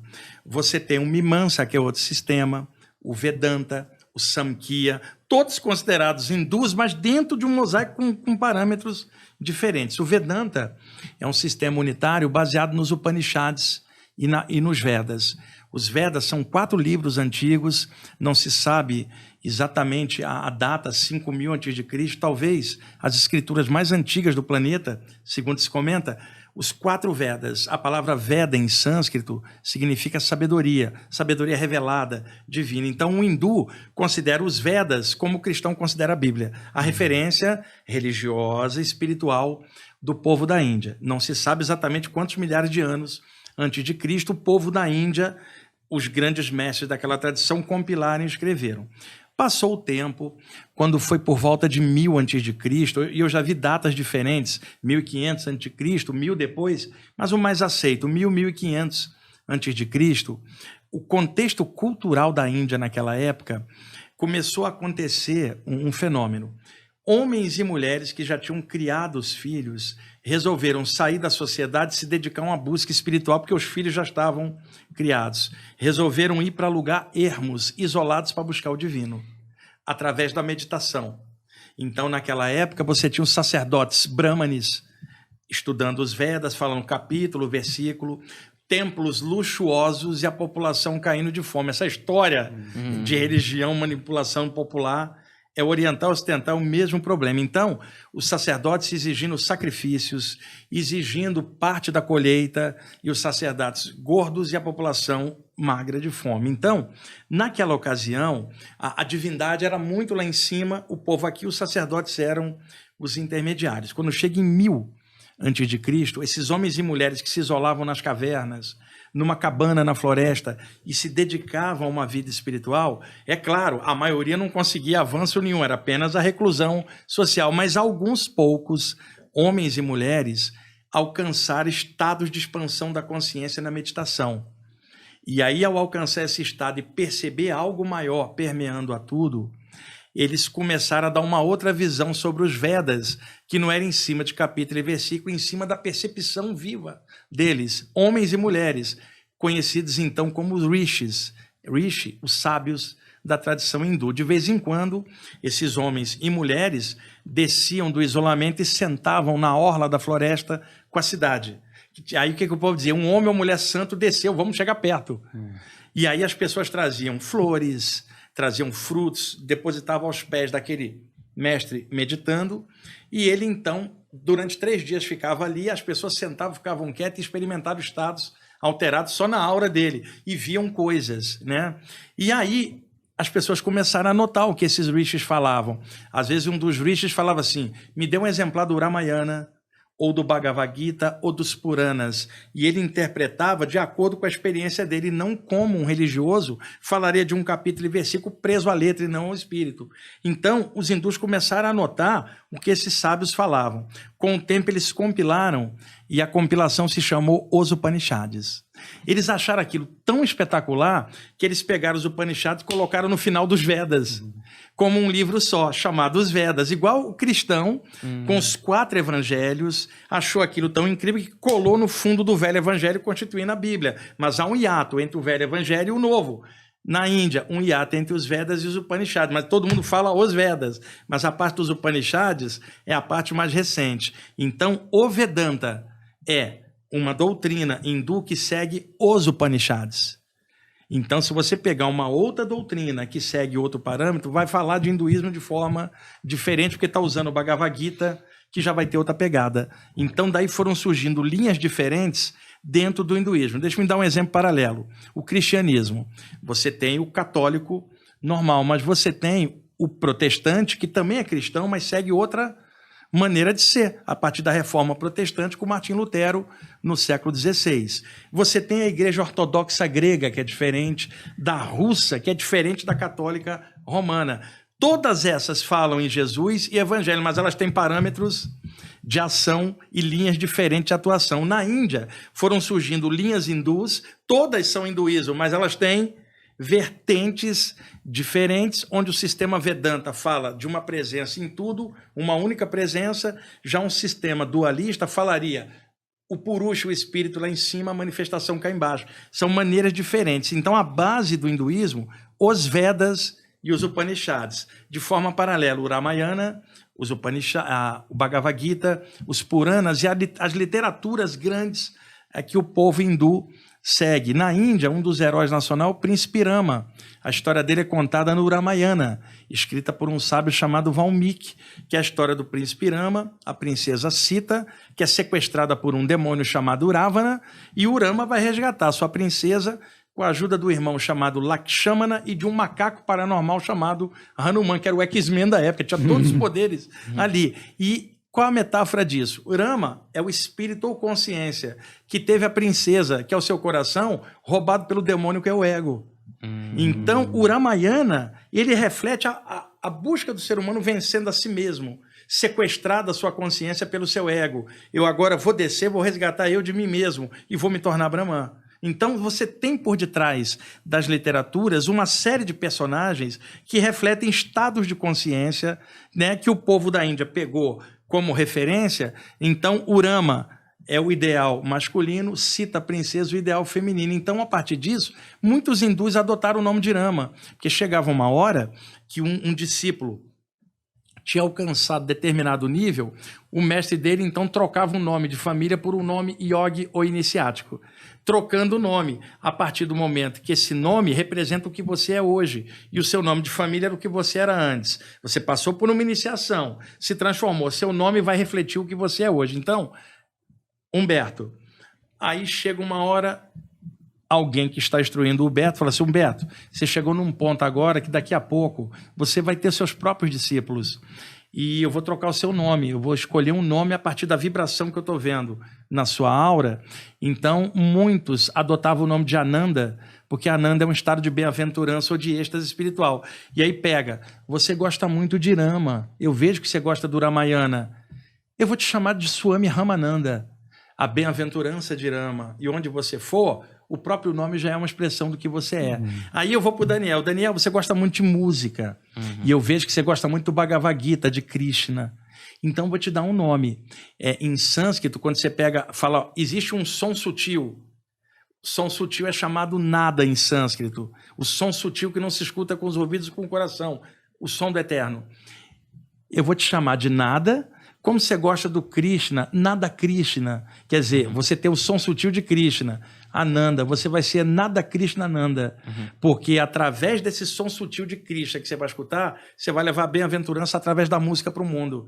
Então trocavam o nome da pessoa e adotavam um nome que tivesse um contexto daquilo que a pessoa está representando. Por isso foram surgindo muitos nomes com Ananda, muitos nomes com o nome de Rama, Ramatiz, Ramananda, Ramana Maharishi, todos baseados em Rama, por exemplo. E daí por diante foram constituindo nomes, daí constituindo mantras a partir tanto dos Vedas, dos Upanishads, o Ramayana, os Puranas, o Bhagavad Gita, tudo isso foi gerando. Eu estou assim falando por cima, passando, você pediu para dar uma geral, então mais ou menos é isso.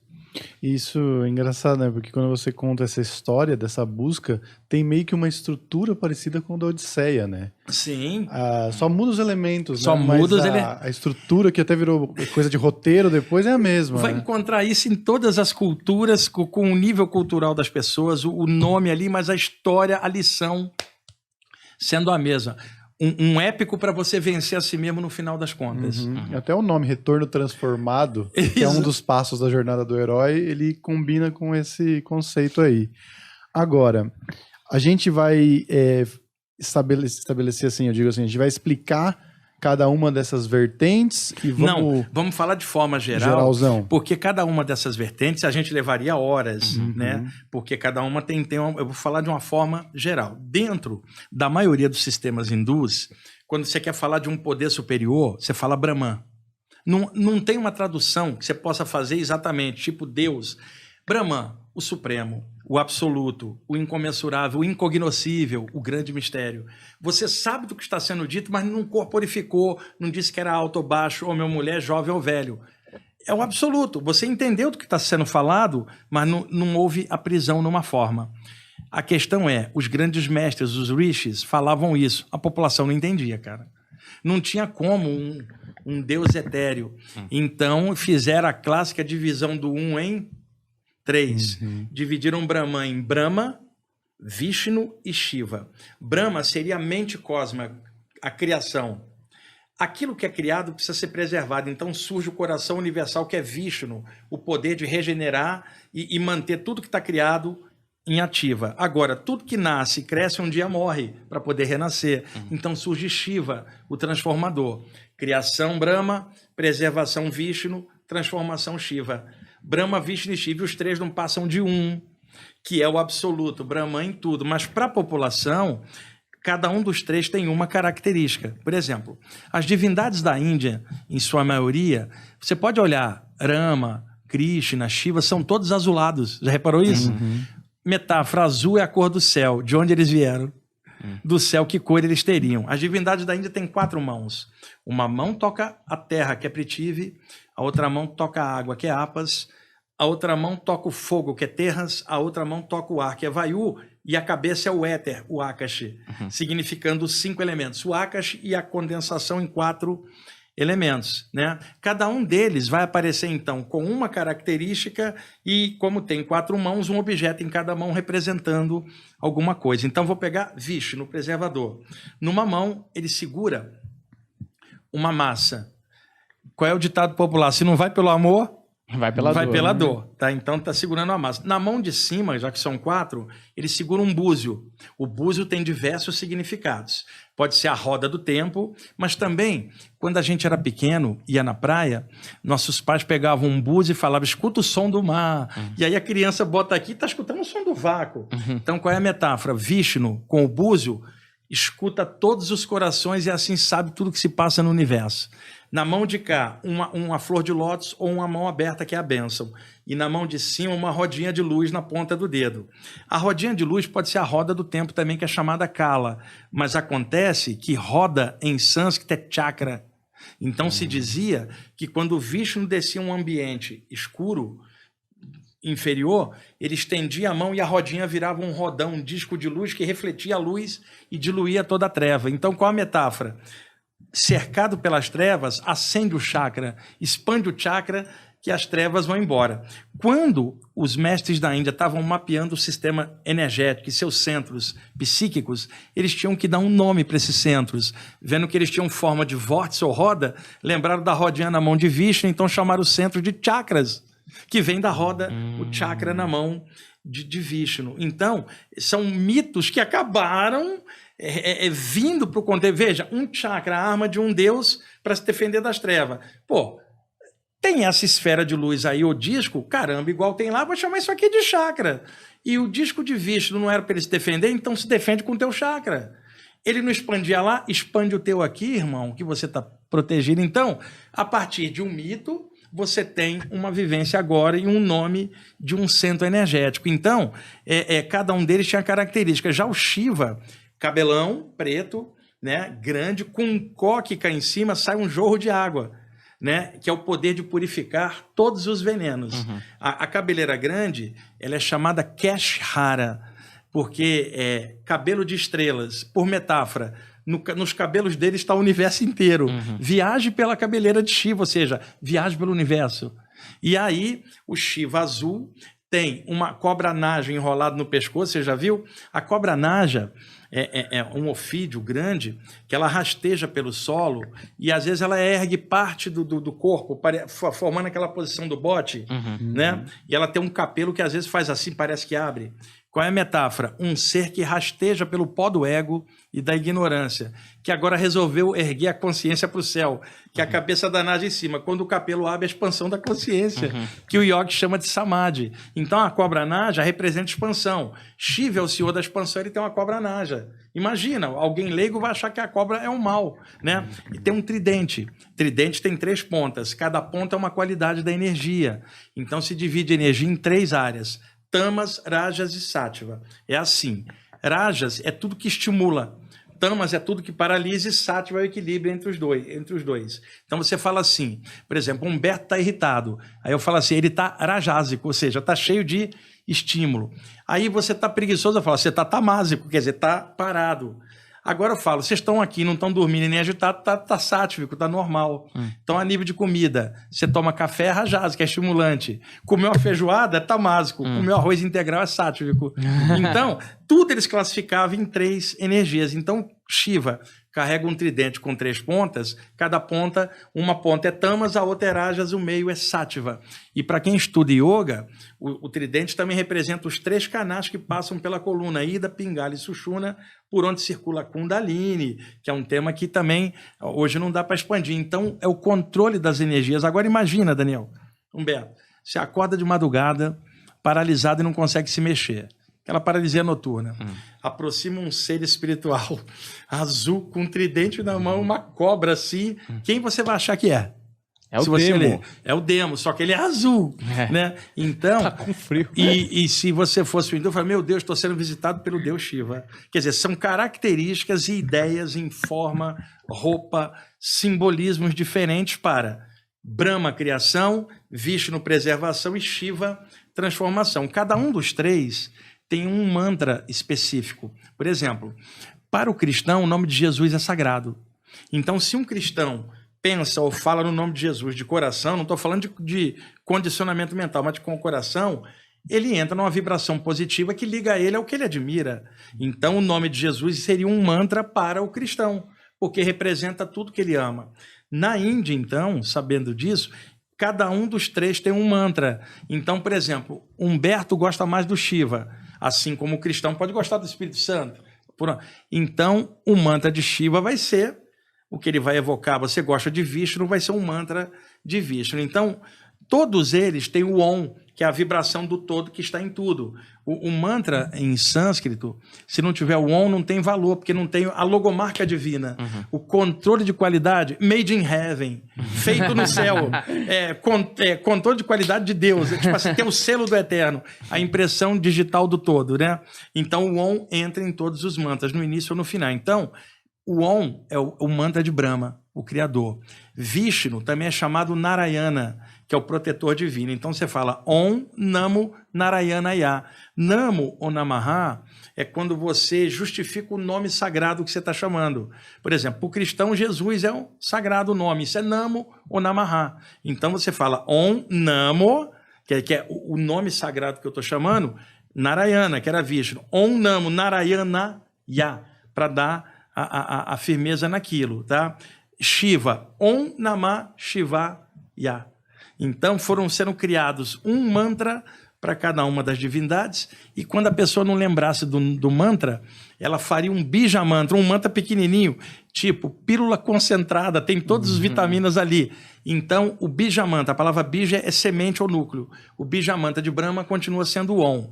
Do Vishnu, Hari, que é o poder de amor e regeneração. E Shiva é Hara, que é o poder de transmutação ou energia. Então, Vishnu é Hari. Todos os seres que estão relacionados a Vishnu, como avatares, como Rama e Krishna, também são Hari. Daí você canta Hare Rama, Hare Krishna. Que é Hari, significa o poder de regeneração do preservador do universo. Hara fica para Shiva. Então, como eles criaram um pequeno mantra para cada um dos 3, as divindades menores abaixo a eles também tinham seus mantras. Shiva, e uma coisa importante falar, para cada um dos 3 tinha uma consorte feminina, em pé de igualdade, uma mãe divina, dividida também em 3, sendo que as 3 não passam de 1. Então a esposa do Brahma é Sarasvati, a deusa do conhecimento, da arte, da música e da criatividade. A esposa de Vishnu, Lakshmi, a deusa da abundância e da prosperidade. E a esposa do Shiva, Parvati, a deusa da dança, da cura e da alegria. Então, cada uma delas tinha o mesmo poder equivalente a um deles, porque você está falando divino, masculino e feminino, e ambos são um só, que não é homem ou mulher, mas é tudo. Então, Shiva com a Parvati tiveram 2 filhos. O filho mais velho se chamava Ganesha. O mais novo se chamava Kartikeya. O Ganesha, então, é o deus com cabeça de elefante, que tem tantas histórias e tantos mitos, que é o removedor dos obstáculos, filho do Shiva. Então, quando você quer fazer um mantra do Ganesha, Om Namah Ganeshaya. Só que Ganesha tem um bija mantra, Gan. E ele também tem vários nomes. Um dos nomes é Ganapati, que é o senhor dos lugares. Aí você fala Om Gan Ganapataye Namaha e compõe um mantra. Por quê? É uma metáfora. O elefante é o animal mais forte do planeta a nível de força muscular. E o elefante retira toras do caminho, né? Então, os hindus imaginaram o filho de Shiva e Parvati, um deus com cabeça de elefante que seria o removedor dos obstáculos. E aí é um deus muito popular na Índia que as pessoas rezam para ele remover os obstáculos. Só que é uma super metáfora. Veja, o obstáculo faz parte da vida. Você aprende numa crise coisas que você não aprenderia sem ela.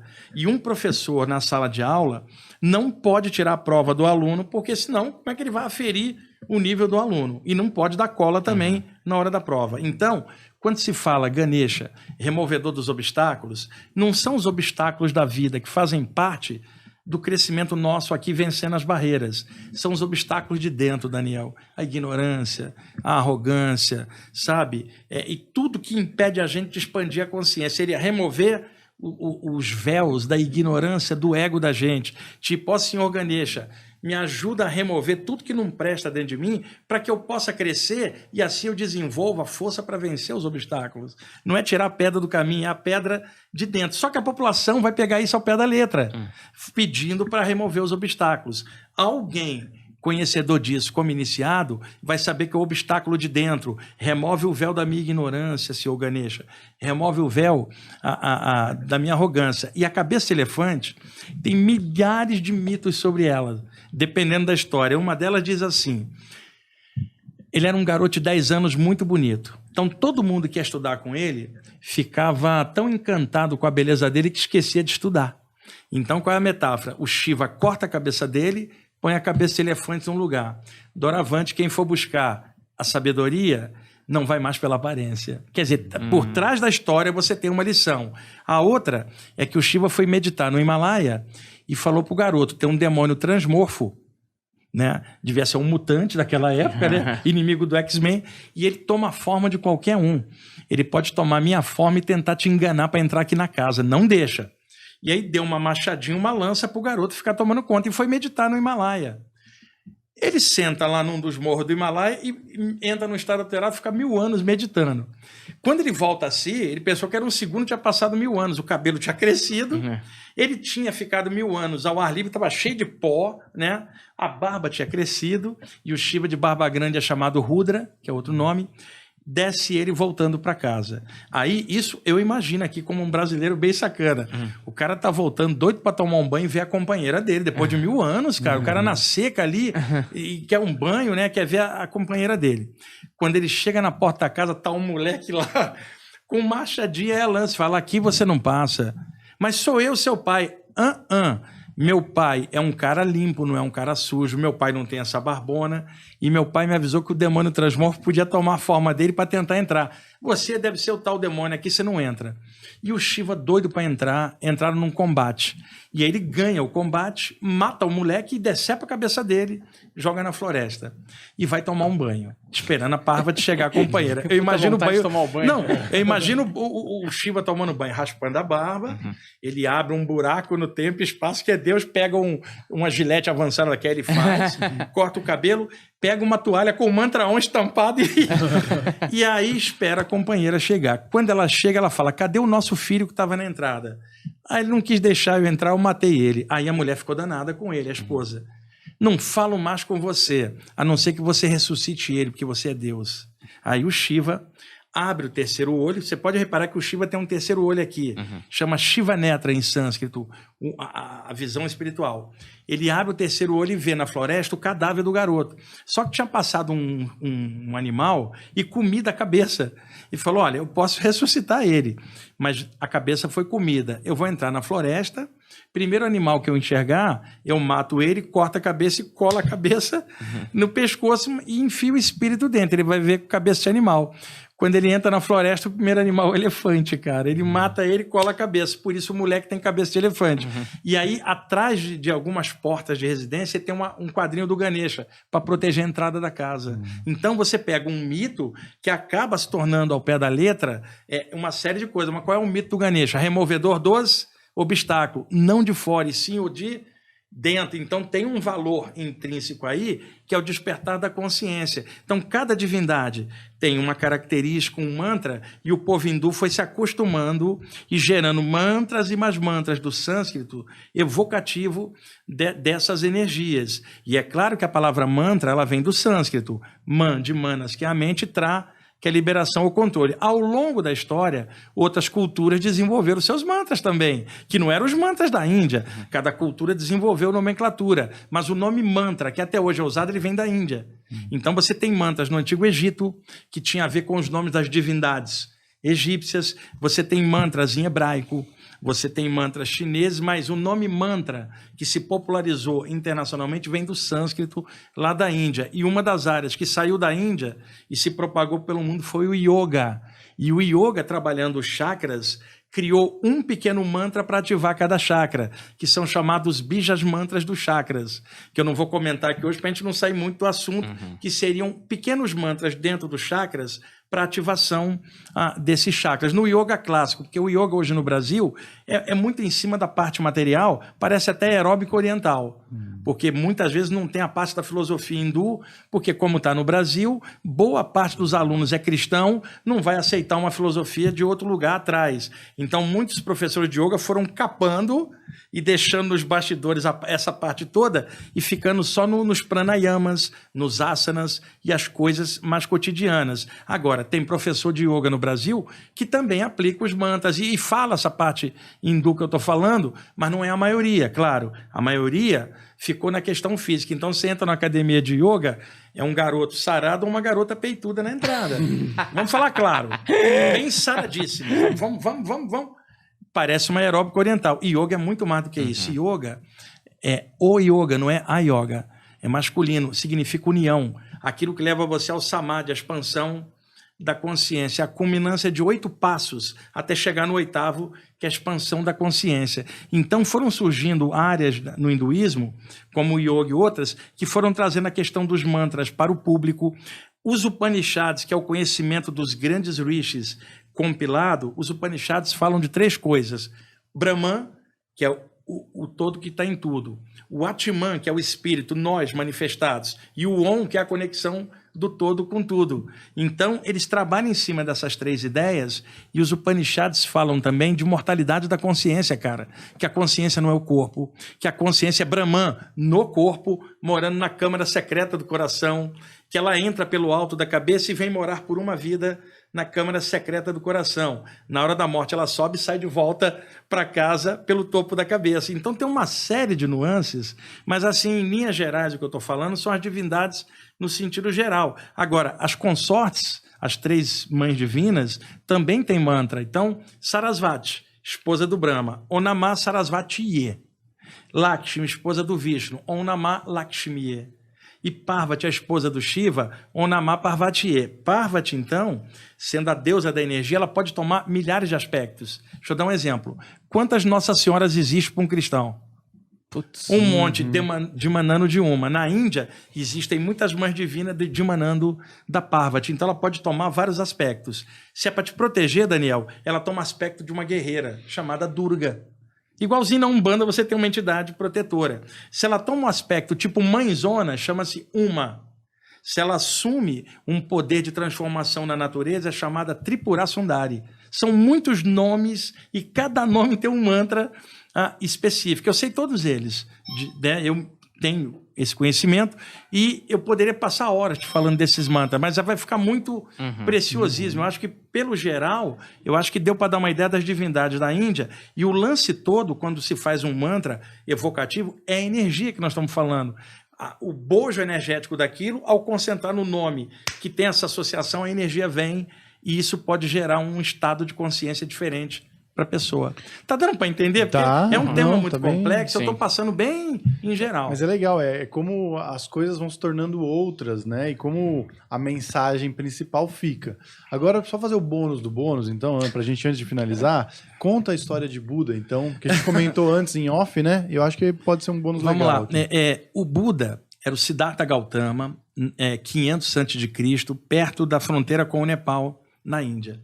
Era filho de um rei, era um príncipe, teve esposa, fez um filho, paparicado, ele seria o herdeiro do reino, e o pai nunca deixava ele sair do palácio.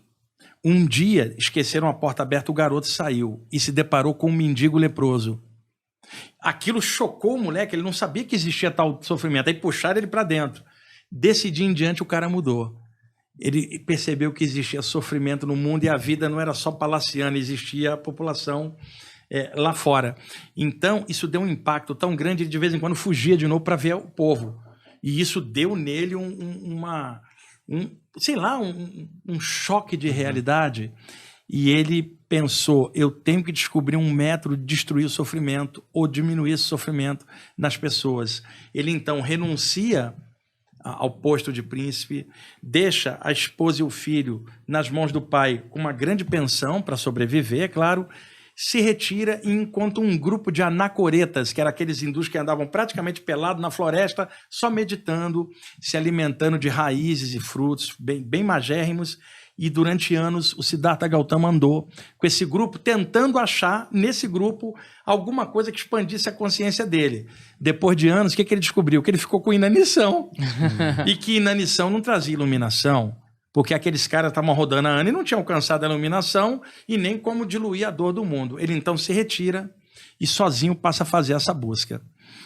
30 e poucos anos, embaixo da árvore Bodhicitta, como os budistas chamam, ele meditando durante dias, uma luz acendeu aqui, essa luz subiu, expandiu a consciência dele, e ele então alcançou um estado que em sânscrito era chamado Buddhi. Buddhi tem duas traduções, iluminação ou inteligência pura. Tá? Então, quem alcança tal condição de Buddhi torna-se um Buda, que não é um nome, mas um título que você dá a alguém que alcançou o estado de Buddha. Aí você fala uma referência búdica, ou a força búdica. Então ele alcança esse estado, passam a chamá-lo de Buda, porque desde que ele alcançou esse estado, a consciência dele se transformou, como se ele se transformasse em outra pessoa, cara.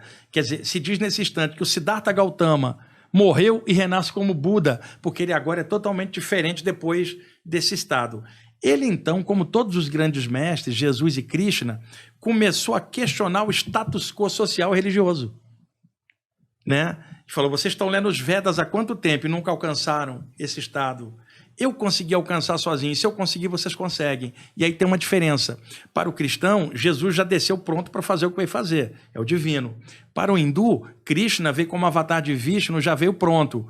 O Buda não, veio como ser humano normal. Então Jesus e Krishna vieram como deuses que se tornaram homens. O Buda era homem que vira divino, então ele é o mais próximo, cara, porque se ele conseguiu, todo mundo pode conseguir. Ele passou a falar isso e começou a destilar a sabedoria dele, viajar pela Índia, andando nas cidades e falando dessa nova condição. Formou-se um séquito de discípulos que começou a acompanhar ele. O Buda desencarnou aos 80 anos, vocês têm uma ideia.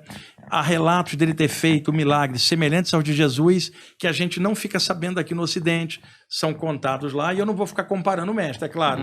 Eu estou dizendo que o cara também era fera, né? E desencarnou aos 80 anos. Então os discípulos dele se juntam e compilaram tudo que ele ensinou em vida. A compilação se torna a essência da doutrina chamada budismo. E a partir daí surgem as diversas linhas budistas. Você tem 10 discípulos, cada um interpretava de um jeito, aí você vai formando. O budismo, então, começa a se propagar, e na época existia o brahmanismo na Índia, né? O budismo começa a se propagar e se expandir, cara, até o ponto de ter universidades budistas. Isso mais ou menos já em 800, 900 depois de Cristo. A essa altura o budismo tinha se expandido tanto e o hinduísmo começou a encolher. Quem nasce na Índia é indiano, quem segue o hinduísmo é hindu. Então você pode ter um indiano que é materialista, um indiano que é cristão ou muçulmano, mas a maior parte da população segue o hinduísmo. Então o brahmanismo começou a encolher. Quando chegou no século IX, surgiu um yogi chamado Shankara. Shankara era um dos nomes de Shiva, que é o doador de compaixão, né? O doador de bênçãos. Ele adotou o nome de Shankara.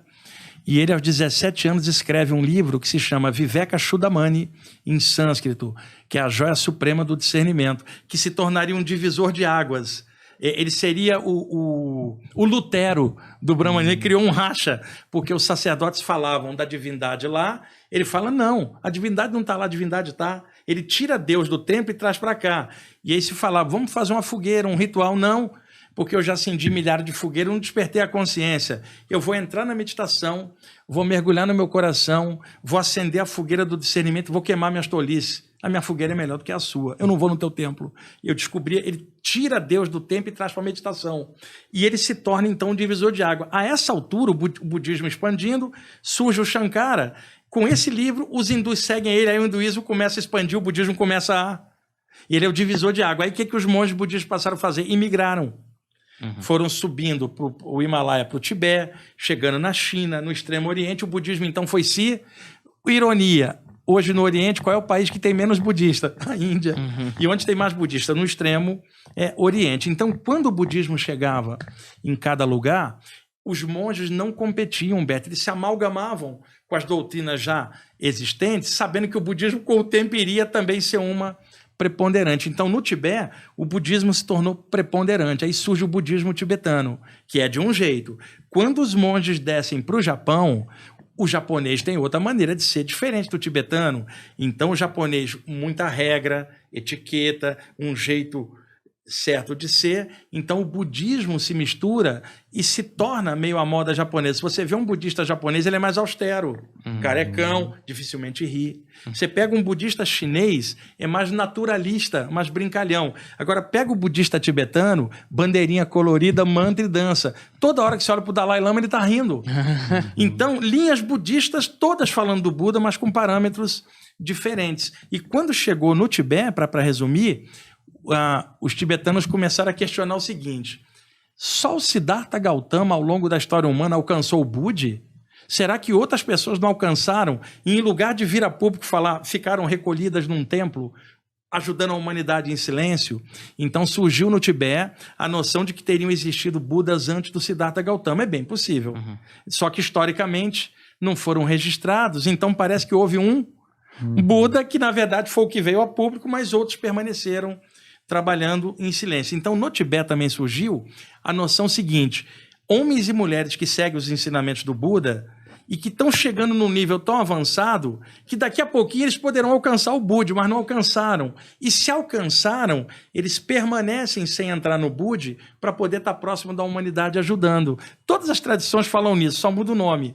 E eles foram chamados, então, de Bodhisattvas, que seriam Budas estagiários, o Buda trainee, o Buda residente. Ele está ali, mas não é oficial ainda. É o Buda, posso te ajudar. Né? Ele poderia estar, mas ele permanece próximo. Então falavam de 3 Bodhisattvas. Bodhisattva da sabedoria, que é chamado Manjushri, o Bodhisattva da compaixão, que é chamado Sherenzi, o Avalokitesvara, e o Bodhisattva da cura e da alegria, que é chamada Tara. Cada um dos 3 tinha um mantra. Olha que importância. O Manjushri, o mantra é Om Arapashanadi. O mantra do Bodhisattva da compaixão, o famoso Om Mani Padme Hum, o mantra da compaixão. E o mantra da Tara, Om Tare Tutare Turi Soha.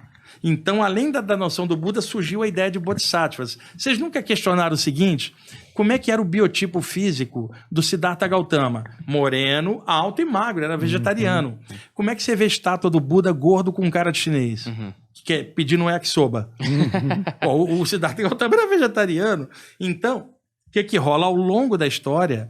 O que se admite, outros Budas que surgiram em culturas diferentes foram registrados, a forma física era diferente. E a segunda possibilidade, Bodhisattvas que foram surgindo e a população não sabia a diferença de um Buda para um Bodhisattva e passou a chamar o Bodhisattva de Buda, e ele era um cara gordo e chinês.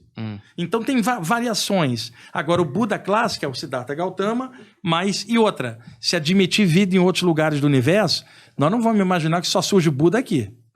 Então também se fala de Budas universais que alcançaram o Buda em outro lugar e vem invisivelmente ajudar no astral da Terra, invisivelmente. Então isso aí também, e cada linha budista vai falar de um jeito. Eu estou falando aqui de forma livre, eu não sou budista, numa versão assim espiritualizada, humana, ocidental, bem para ocidentais mesmo, fora do budismo, né? Um budista te falaria isso de outra forma. Eu estou falando no sentido aberto, mas a história é essa. Eu estou pensando agora no nosso próximo convidado, olhando depois dessa aula que você deu, o que ele pode dizer que é melhor do que isso aqui. Ele você veio não falar tem a sobre... menor condição. O Bar veio falar, ele é cabeleireiro, não sei se dá para ver, e estilista. Senta aqui, chega aqui, cara. O pessoal já te vê, a próxima, né? Vai ser a próxima gravação depois dessa? Vai. Então vem cá, já divulga já nessa. Vem para cá. Olha aí, ele que é cabeleireiro, Dá só um sorrisinho estilista. pra galera aí. E aí, tudo jóia, cara? Diego Baro, Imbu, grande. cabelo azul. E aí, mano, você tá bem? Tudo bom, Tranquilo? querido? Que maravilha. Agora, a viu? presença do Buda Eu acho assim, fala aí alguma coisa que você sabe, aí, só pra parecer que a gente vai ter um conteúdo razoável com você, porque eu não consigo imaginar agora. Esse padrão tá muito alto, Cara, Baro. eu não faço ideia. Faz uma piada Eu sua. acho que, assim, primeiramente, é um prazer estar como é o nome do senhor? Wagner. Wagner, prazer, Wagner. Eu só acho que, assim, uma pessoa pra falar de Buda e não é careca.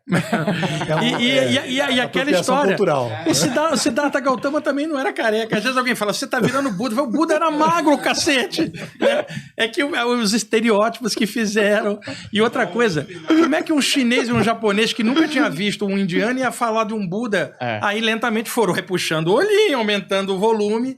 Aí você imagina um Buda pedindo um rolinho primavera e o yakisoba, e não o Siddhartha Gautama pedindo uma sopa vegetariana, né? Inclusive, importa a imagem, né? Você imagina como O você ensinamento, cara. quiser, não é? Se quiser, inclusive, imaginar como o Diego Baro com o cabelo azul. Que você talvez pode também. fosse mais próximo do Siddhartha Gautama do que É o verdade. próprio O biotipo gordão do chinês. Diego, a verdade. alto mago é mais próximo do Siddhartha Gautama do que... Se não fosse o cabelo azul, eu acho que era igual. Quase. Eu acho que é isso. Mas Eu acho até que o cabelo era azul. O mais legal, Humberto, é a gente estar num papo desse, daqui a pouco tá num outro papo. E essa variedade de temas, cara, e ao mesmo tempo todo mundo sendo humano e igual, cara. Pô, isso não pode... As pessoas que estudam temas espirituais não podem se enganar com isso. Nenhum de nós é espiritualizado ou iluminado. Nós somos pessoas estudando a espiritualidade, tentando crescer com ela. Mas não significa que a gente já cresceu. Significa que nós estamos lutando, cara. E é difícil pra caramba para tentar melhorar. Agora, ai de nós sem essa parte espiritual para guiar a jornada. Seria um vazio imenso.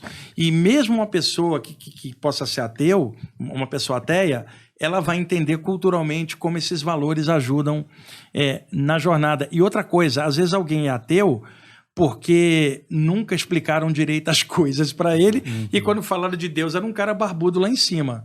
Então também tem isso, né? E não significa que um ateu tem que se converter para qualquer área espiritual. O importante é o caráter, cara. Mais vale um ateu que faz o bem do que um estudante espiritual que não faz nada. É atitude, não é o que se acredita. E o mais legal é a gente estudar isso de forma natural. Eu, por exemplo, estava combinando com eles, eu vou num show do Humberto com um grupo de amigos meus que estudam comigo, que são meus amigos. A gente vai lá assistir o show, vamos rir, depois vamos jogar boliche, ficar contando piada até tarde no restaurante. Uma coisa não anula a outra. Muita gente pensa que espiritualidade é ser sissudo. Ou nada, espiritualidade é atitude, cara. É como você pensa, o que você sente, o que você faz. Não é um lugar onde você vai, é o que você é. E aí qualquer pessoa é alguma coisa, porque ela é uma centelha do eterno, mesmo que ela não admita isso, mas é. E o importante, na fritada dos ovos, eu posso garantir isso. A partir do que eu vi fora, gente que viveu aqui hoje mora lá, o importante é o conjunto, cara, não é o que você acredita, é a média da tua energia que reflete teu jeito de ser. Então imagina alguém que veste uma roupa linda de um religioso, um manto violeta, e é um canalha, e engana todo mundo. A história está repleta de exemplos. E imagina um outro que veste uma roupa normal e a aura dele é linda e ninguém nota. E o conteúdo é legal. Então eu vi muita gente que parecia avançada aqui, mal do lado de lá, e vi muita gente que ninguém dava nada, muito boa, do lado de lá. As aparências enganam, a gente tem que usar discernimento e filtrar tudo, cara. Ainda mais na internet, que tem de tudo. Filtrar até mesmo todo esse papo nosso, todo mundo tem que filtrar, pegar o que achar pertinente e sensato, né? Tem gente que, naturalmente, com conhecimento aberto, tem gente que pega isso legal e tem gente que vai ficar danada com o que a gente está falando aqui. Isso também é natural, né? Mas se a pessoa usar filtro e bom senso, ela sempre observa. O papo melhorou a consciência dela, fez ela pensar em algo melhor, não tem que mudar de religião, não tem, simplesmente o papo foi sadio durante 2 horas assistindo, 3 horas, trouxe algum conteúdo bom para mim, é isso que a pessoa deve sempre observar. Não, tenho certeza absoluta que esse papo foi elucidativo, educativo, e eu vou ter que assistir de novo, porque você acha que as pessoas são que nem você, meu amigo, que você é uma grande esponja do conhecimento, e teve vezes que eu falei, não, isso é importante, mas aí já tinha outra informação, e eu falei, cara, eu preciso assistir esse papo de novo, que veio muita coisa, e aí você fala, puta, isso é verdade mesmo, não sei o quê, e aí você tenta absorver aquilo, mas você já tá numa velocidade muito rápida, você tem muito conhecimento, e é sempre... Muito bom tê-lo aqui, porque eu sinto que a minha ignorância foi reduzida e com certeza absoluta eu Você saio... conversa com o guru, que ele é o barbudo Exato. aqui na mesa, Como rapaz. que você não se engrandece com tantas coisas profundas? Você que tá fala sempre aqui? aí, meu. Eu falo, O você Wagner é especial. Você não me leva a sério, esse é o problema. Isso é verdade. Entendeu? Isso é Eu tô verdade. com um pouco Mas uma de coisa é fato: conhecimento. se o Wagner for com o grupo de alunos dele pro nosso show, eles vão chegar bem perto do Nirvana. Eu acho que sim. Eu acho Daniel. até que o meu medo é a gente reduzir o conhecimento de vocês, a gente atrasar vocês. Uma vez um amigo meu falou assim, que chegou um cara irritado com ele, falou assim, eu não vou com a sua cara. Aí o meu amigo falou assim, então vai com a sua mesmo. Maravilhoso. Ó, sigam o Wagner Borges, que tá virando sócio aqui, premium do nosso canal. Espero que volte diversas Próxima vezes. vez que a gente... Agora vai ficar um pouco difícil de data, porque eu tô voltando com as atividades presenciais, normais, né? né? Aí diminui o tempo de live, mas com bastante antecedência. Claro. Aí eu sempre venho um papo legal. Vocês permitem o convidado poder falar. É E isso. isso é muito legal, cara. E aí eu espero estar contribuindo em alguma coisa. É Com isso, certeza. maravilhoso você que tá acompanhando aí. Tem a parte bônus dessa entrevista que tá lá na Hotmart, vai aqui no link da descrição para você ver o pedaço exclusivo lá na nossa comunidade da Hotmart do Planeta Podcast também. Sigam o Wagner Borges em todas as redes sociais. Wagner, tem alguma rede específica que você quer dar Olha, ênfase? tem o YouTube, o meu canal, Wagner Borges. Eu tô lá com 140 mil pessoas Ô, louco. atualmente, né? E sem ficar pedindo like, sem nada. A própria informação, ela deve expandir as coisas. E tem um site muito legal que é o ippb.org.br. O site é enorme, sobre saídas do corpo, chakras, aura. Tem um Instagram, Wagner Deloy Borges, que já está com bastante gente também, mas tem uma pessoa que cuida para mim. Eu não dou conta de responder a quantidade de gente que quer conversar ou quer consulta. E, cara, toda hora eu tô numa live, numa palestra e viajando para lá e para Não cá. dá. Nem não- saindo do corpo. Eu dá. nem saindo do corpo dá, cara. Eu não consigo. Às vezes as pessoas cobram muito, mas eu não tenho como individualmente. Eu posso ajudar coletivamente, contribuindo com informação. Maravilhoso. E a gente, que é diferente do Wagner Borges, a gente não pede aqui like nem inscrição, a gente implora. Então se inscreve Dá o aí, like aí, meu. deixa o like, entendeu? Porque a nossa mensagem aqui não temos mensagem, mas as pessoas que vêm aqui têm. Então, muito obrigado, valeu e até a próxima.